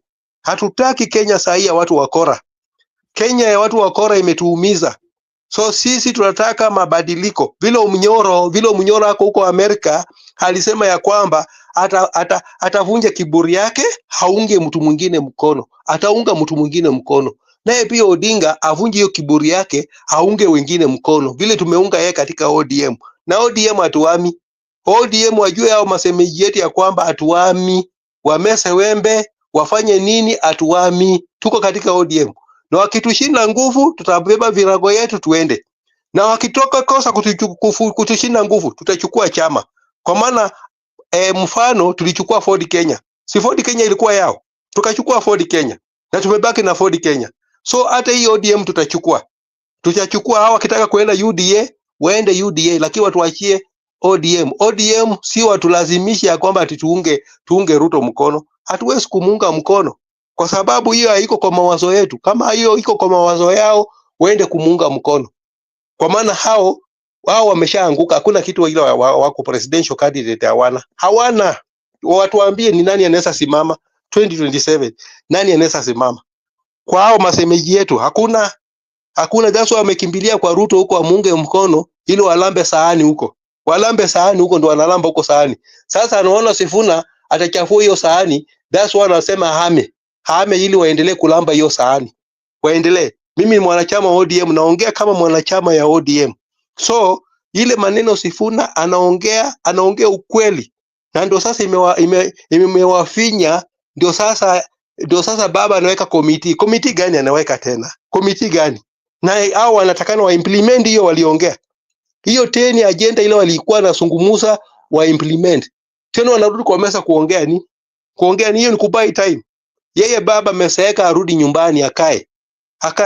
Kama ni Babu Owino akuwe kiongozi ya Wajalo Babu Owino, kwa sababu hata Babu Owino anatosha. Babu Owino ako na akili hata kuliko hao wengine. Na Sifuna naye kwa Waluya ako na akili hata kuliko wale wengine wenye katika ODM. Wamekwama katika ODM kama super glue. Wale wameenda katika serikali. Wameenda kukwama huko kama super glue. Waoni mabaya huyu bwana. Wanaona tu mazuri ile wanakula kwa mesa huko. Lakini waoni huyu bwana. Kama huyu bwana wanataka ati second term. Second term na watoto wetu walikufa. Second term uchumi ndio hiyo hakuna. Second term ndio watoto waendi shule. Second term viwanda vimekufa. Hapa Western viwanda vimekufa. Second term ndio anapeleka watoto wetu ng'ambo kufanya kazi huko. Na yeye hawezi kubuni nafasi ya kazi. Alafu anatuambia sisi ati second term. Second term ya nini? Kama mimi ni kiongozi, mimi ni mwanachama wa ODM, lakini sikubaliani na hiyo uamuzi ya chama. Sikubaliani na uamuzi ya chama.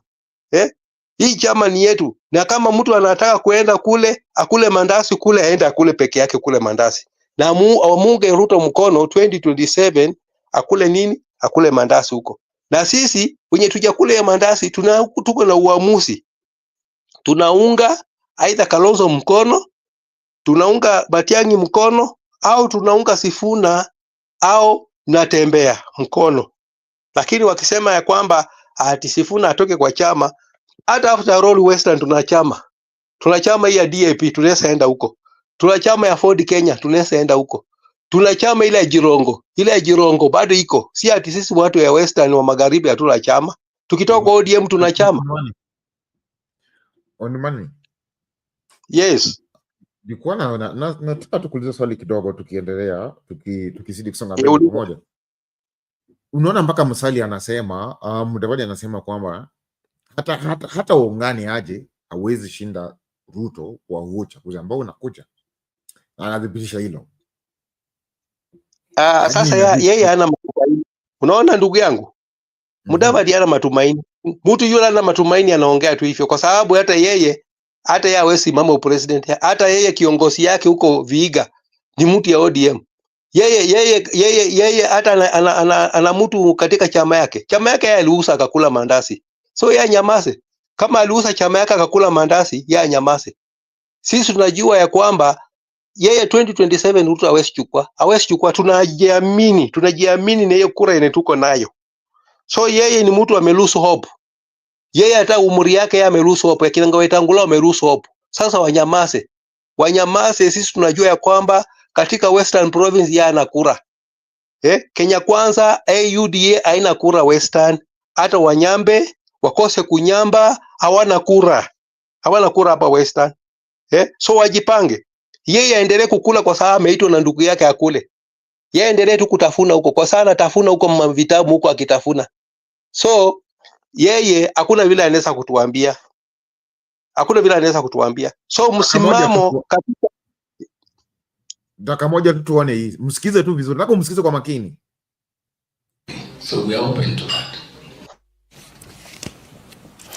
Let's look at matters politics, and Prime Cabinet Secretary Musalia Mudavadi now says it will be very difficult for the opposition to beat President William Ruto in the 2027 presidential election, saying history had shown that there has never been a one-term president in Kenya. Mudavadi also doubles up as the CS for Foreign and Diaspora Affairs, says that President Ruto's track record in office will give him a second term. Mudavadi was speaking during a joint interview with local journalists from Kakamega County. Kama mtu ambaye ni mwanasiasa na mimi nasoma siasa katika bara la Afrika, na mimi pia niko Minister for Foreign Affairs, kwa hivyo naona mambo mengi ambayo yanafanyika katika bara la Afrika. Nilikuwa naambia watu kwamba ni vigumu sana kumshinda rais ambako yuko mamlakani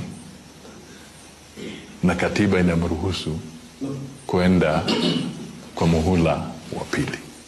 Tukumbuke kwamba ule upepo wa NAK, kumbukeni, ulikuja kwa sababu Moi alikuwa amemaliza mihula yake.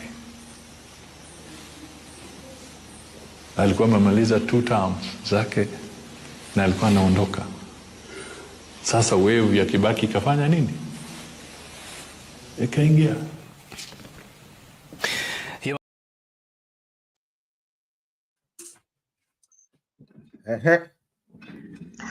Mimi nasema namna hii ndugu. Mimi nasema namna hii, kwanza Mudavadi ana future hapo katika Mudavadi ana. Yeye amesema mzuri, hatutamuondoa rais yule ako mamlaka. Hata akipita ashinde akose kushinda. Unajua yule rais mwenye ako mamlaka anatumia vyombo vya dola kukaa katika madaraka. Hiyo atatushinda kwa sababu ana polisi na ana jeshi. Ana polisi na ana jeshi. Hiyo atatushinda. Lakini kwa debe hatatushinda. Kwa debe hatatushinda. Nani ndugu yangu? Atatushinda kwa sababu anatushindia vyombo vya dola. Polisi na jeshi ndio yako nayo kwa mfuko. Ndiye amesema ya kwamba yule rais yule amekalia kiti, sio rais ashindwe. Atashindwa kwa sababu kwa kura ya moja kwa moja atashindwa. Lakini kwa kura nyingine atakaa kwa kiti kwa sababu kutumia polisi na jeshi. So Mudavadi asiambie sisi yeye kama ameshindwa yeye akae tu chini huko. Sisi tunajua ya kwamba tunajiamini ya kwamba kura yetu ikihesabuliwa mzuri, kura yetu inamuondoa. So yeye atakaa vile Kibaki alikaa tamu ya pili kutumia vyombo vya dola. Tunajua kwa sababu tunajua ya kwamba mwenye nguvu mpishe. Hiyo nguvu yake kwa sababu ako katika polisi, ako na polisi na ako na jeshi. Lakini kura ya moja kwa moja vile Kibaki alishindwa na Odinga, Hiyo kura dunia msime kajua ya kwamba ameshindwa, hata kama aliapishwa usiku. Kwa sababu hata Biblia inasema kuna mapatano gani kati ya nuru na giza? Kuna ushirikiano gani kati ya nuru na giza? Umeona? Haya, tena hiyo Biblia ikasema namna gani? Ikasema namna gani? Mtu mwenyewe atafanya namna gani? Atalipwa kulingana na matendo yake. Kama Kibaki alishinda uchaguzi tamu ya pili, mbona aliapishwa usiku? Mbona aliapishwa usiku? Aliapishwa usiku kwa sababu hakushinda uchaguzi. Tunajua ya kwamba hata kama alitawala miaka 5 na akakufa, hakushinda uchaguzi. Hata hii tunaendelekea 2027 atashinda kutumia vyombo vya dola. Atatumia polisi na jeshi kukalia kiti. Lakini kura ya mwananchi ya moja kwa moja mbele ya Mungu na malaika tutakuwa tumemwaga asubuhi. Asubuhi na mapema tutakuwa tumemwaga. So yeye atumie vyombo vya dunia na sisi tunatumia vyombo vya mbinguni. Vyombo vya mbinguni tutakuwa tumemshinda kura asubuhi na mapema. Tutakuwa tumemshinda. Yeye atatushindia vyombo vya dola, atatushindia vyombo vya dola kukalia kwa madaraka. Lakini sisi tutamshinda kura asubuhi na mapema kutumia nguvu za Mungu. Na hiyo kura kwa hesabu ya ukweli tutakuwa tumemshinda asubuhi. That's why Mudavadi anasema ya kwamba hakuna vitu tunaweza kutoa president yule ako katika madaraka. Na amesema ukweli. Amesema ukweli, mimi sikatai. Mudavadi amesema ukweli, ni ngumu kumtoa. Kwa sababu ni ngumu kumtoa namna gani? Anatumia polisi na jeshi na pesa zake. Tunajua atatumia pesa zake kukaa katika madaraka. Lakini kura ya moja kwa moja mbele ya Mungu na malaika na shetani hatapita. Sasa kama mwacha kura ya Central kule, amwacha kura kule, anakuja kutafuta kura ya Waluya kama ya Njugu Karanga na ya Wajaluo kura kama ya Njugu Karanga. Hiko kura gani hapa? Ile atapata hapa Nyanza. Hapa Nyanza hiko kura atapata na hapa Western. Hao watu wenye wajui kupiga kura. Hawajui kupiga kura. Hii kura yao ya Njugu Karanga hii. Hii amnawacha atashindia wapi? Yule atasimama, atachukua kura ya Western, akuja achukue na aongeze ya Central. Tunamshinda asubuhi na mapema. Lakini yule mtu ajiamini ya kwamba atashinda uchaguzi. Hayo ndio ni wacha msikize lala. Kwako kunaenda vipi?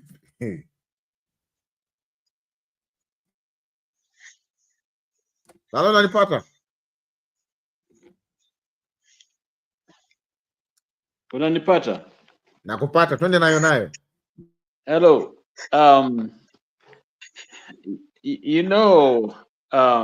Wenzangu, listening to someone like Musalia Mudavadi is annoying because it reminds us of the bad, yani ubaya ambao ulioko mwanzoni, which has kept Kenya from developing. When a leader of his caliber can come before all of us kutuambia kwamba this is how things are supposed to go, then why is he even running for an election? Why has he been trying to change things?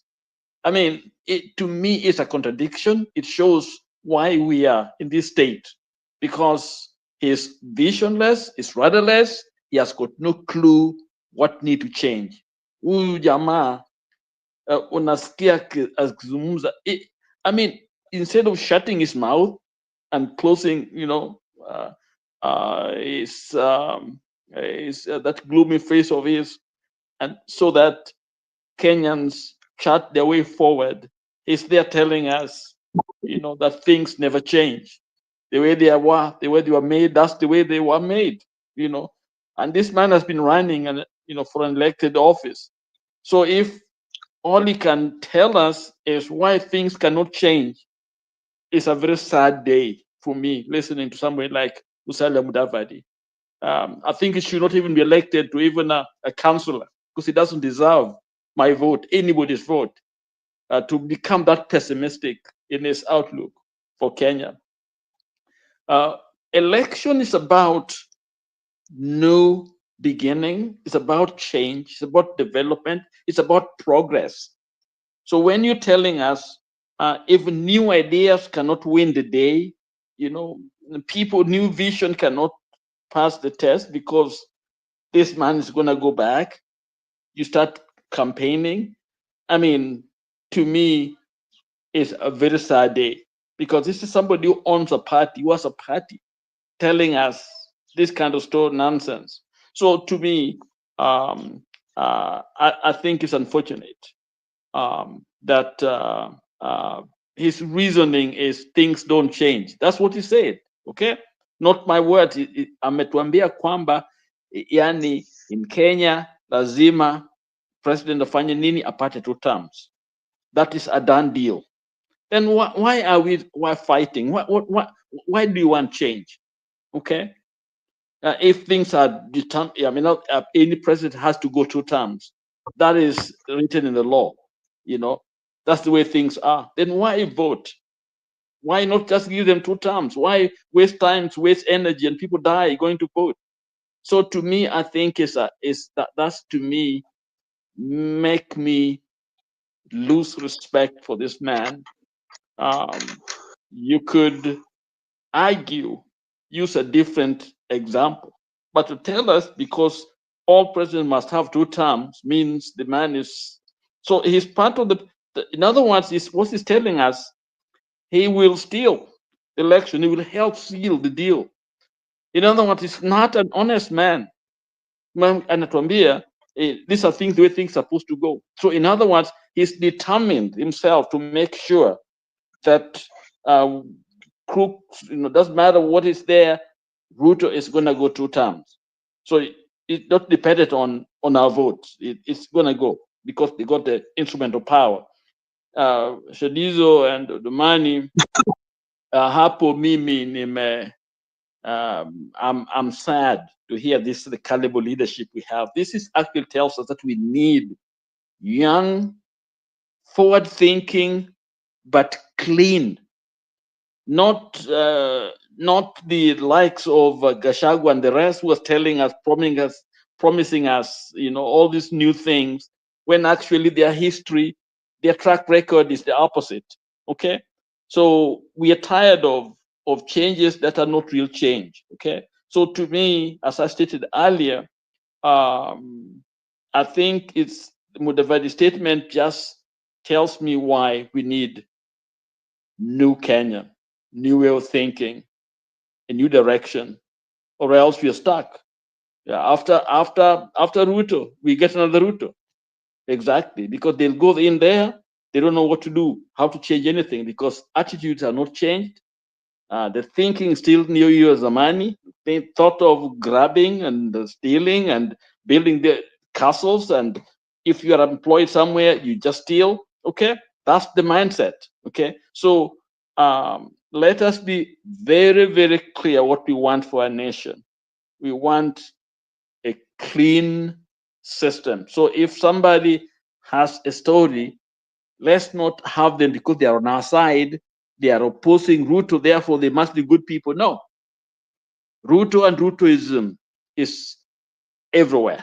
It's the Kenya's original sin, which is killing our nation. So it is a call for a new way of thinking, which puts Kenya first, put truth first, put people first, put education first, economy first, Kenya first, okay, academic first, everything first, and that way it can be done. It means it needs a good person who has a clean track record. They may make mistakes, but we need that clean person, not this group that are telling us, promising us heaven, and yes, giving us basically another hell because they don't have no answer to Ruto. Okay, so in my mind, it is possible to get rid of all these people, and when Ruto goes, and the Mudavadis and the Gashaguas and all these teams, they go. Okay, because we don't need them. Thank you. Back to you, Chadizo. Thank you, Lala, for those updates, and I really appreciate it because we are moving on swiftly and we are coming up to the end. But before we close up, I would like on the money Lala to give us the closing remarks, and we'll begin on the money, and then Lala will give us the closing remarks, and then we will pray for us as we winding up the show. Let me begin with Ndumani. Ndumani, nayo. Okay, nitasema namna hii ya kwamba katika chama chetu cha ODM ile ajenda 10 walitengeneza, ile Sifuna alikuwa anaongea watengeneze. Wakisha tengeneza hii ajenda 10, hawa wanajua ile walikuwa wanaongea watengeneze. Then wakisha tengeneza, tuendelee na chama chetu cha ODM kama general secretary yetu Sifuna. Lakini kama hii ajenda 10 hawezi kutengeneza, then tutaunga rais mkono ya nini? Hatutamuunga mkono, na tena tuko tayari kuunga mkono, kwa sababu sisi katika chama chetu cha ODM tunataka kuchukua madaraka 2027 peke yake, na Wakenya tukae kwa amani, na pia serikali wasikize maoni ya wananchi, wasikize maoni ya wananchi na wafanye vile wananchi wanataka, na uchaguzi ya 2027 ikuwe ya haki na ukweli, kwa sababu kama tumepata commission mpya, commissioner yule afanye kazi kulingana na uwezo yake vile alisoma na vile katiba ya IBC inasema, afanye kazi yake bila kuingiliwa na wanasiasa. Na sisi pia wananchi tutafanya kazi yetu ya kuamka asubuhi na mapema kwenda kumchagua kiongozi yetu, na wamutangaze kwa ile njia nzuri. Kama amepita wamtangaze, na kama ataanguka tutajua tumeanguka, lakini wasiibe uchaguzi yetu wakisema ya kwamba hati tutaongeza, kama kikapu ijai tutajaza. So hawa wameruhusu hapo. Sisi tunajua ya kwamba hii 2027 tunaenda kuchukua serikali, tunaenda kuchukua serikali 2027. Na asante.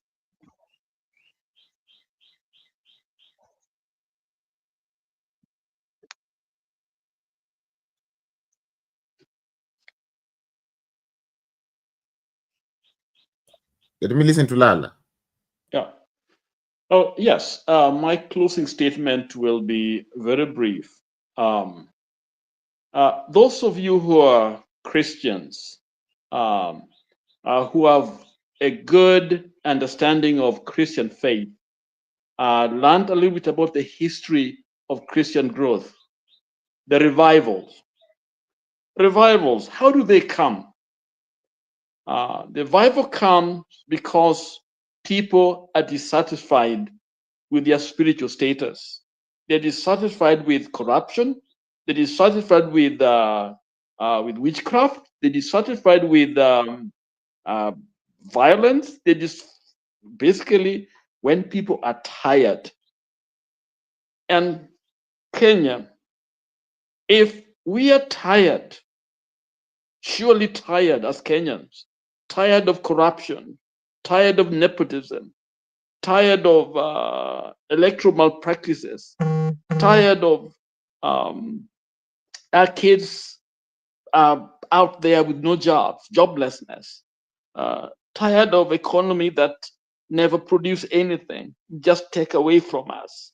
If we are truly tired, then we are ready for revival. And revival, when you study it, came spontaneously. It's as if it's like Kipindupindu and others. You hear it in this home and that home and that home, and people are dying. Okay, this is contagious.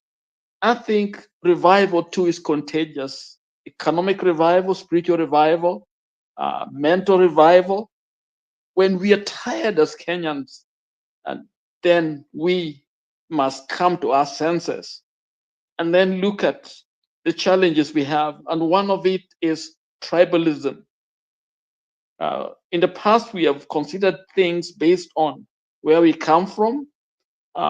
We can excuse things because they're ours, and even now there are people who are jumping on a particular bandwagon because of their tribe at the top of it. Okay, as long as it is within my tribe, then it's okay, I can tolerate it.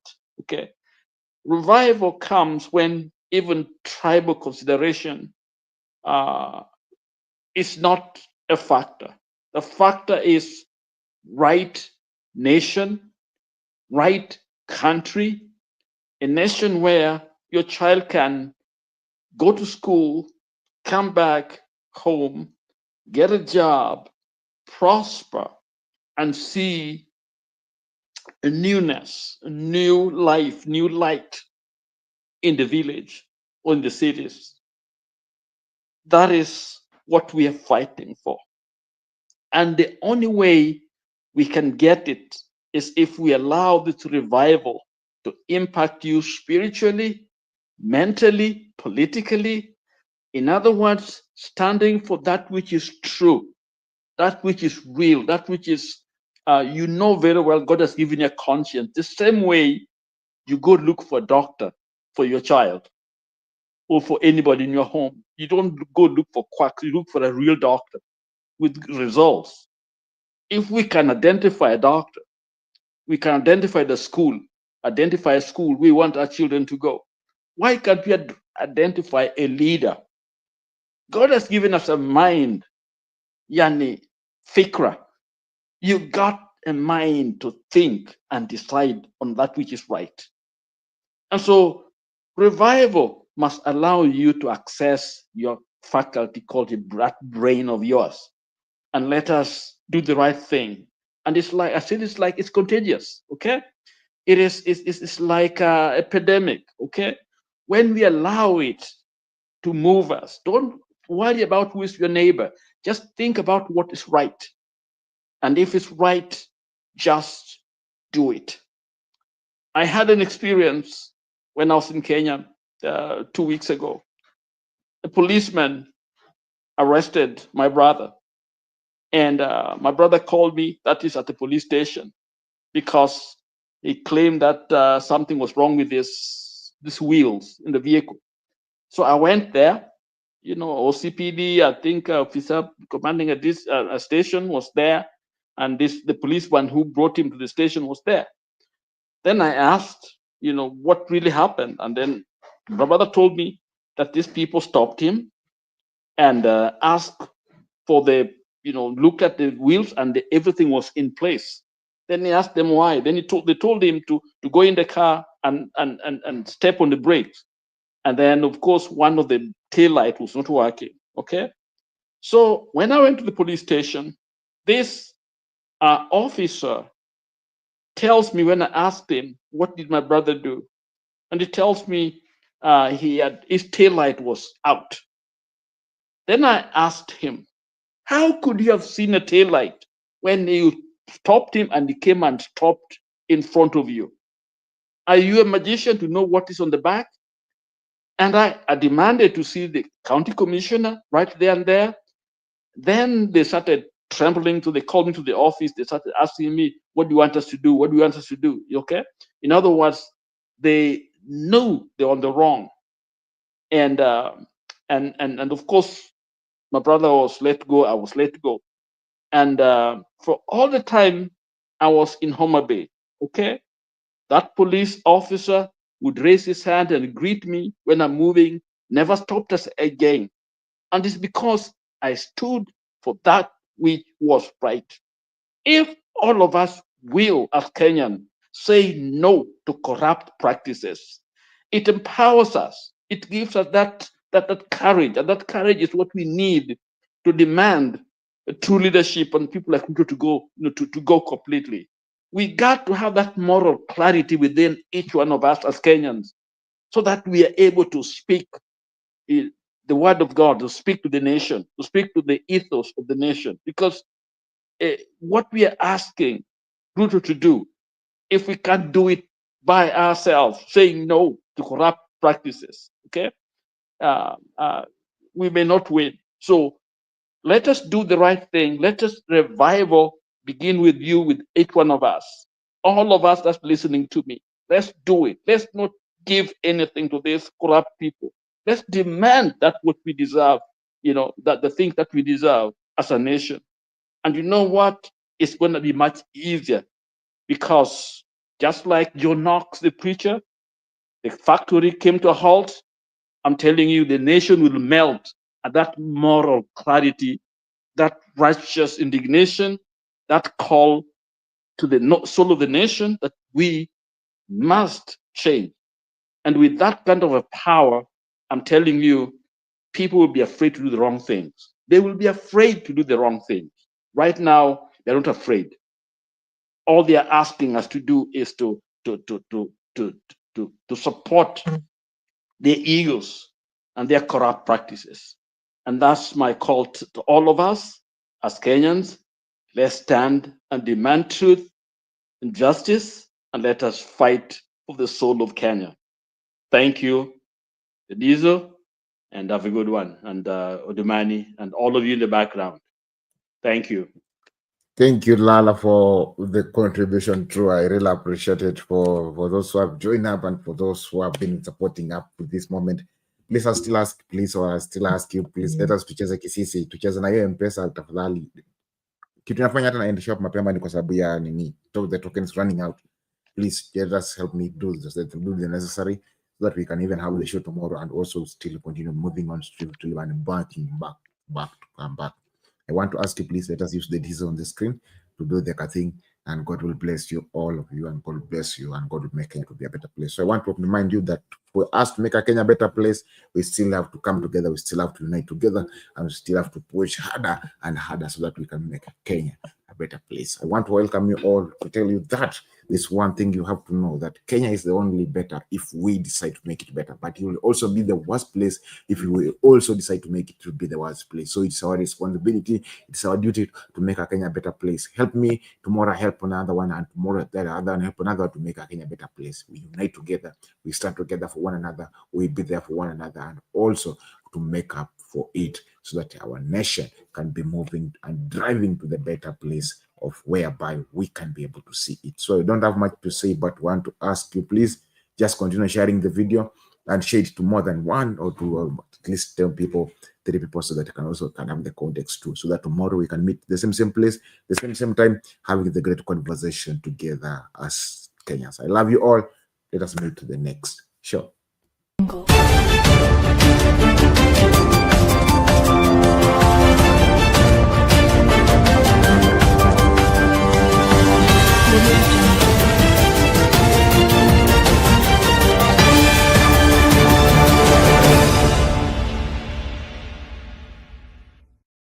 Tonight, the show that gives you an opportunity to air what you feel and think about the latest development on.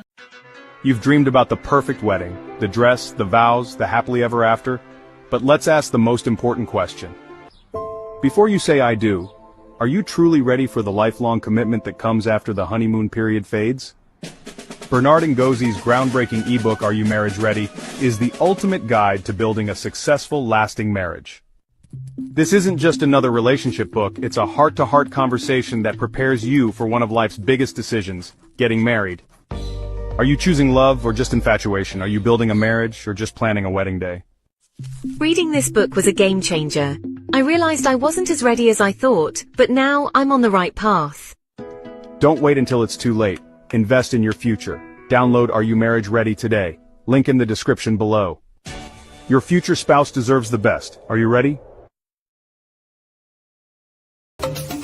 At Sound Candid Talk, we help your event, trainings, shows, and so more to the world through internet broadcasting in UHD. We provide from 1 to several camera setups and integrate graphics to live in your live streams. For more information, contact us through +254 718454585 or email at soundcandidtalk@gmail.com. Reach on us today.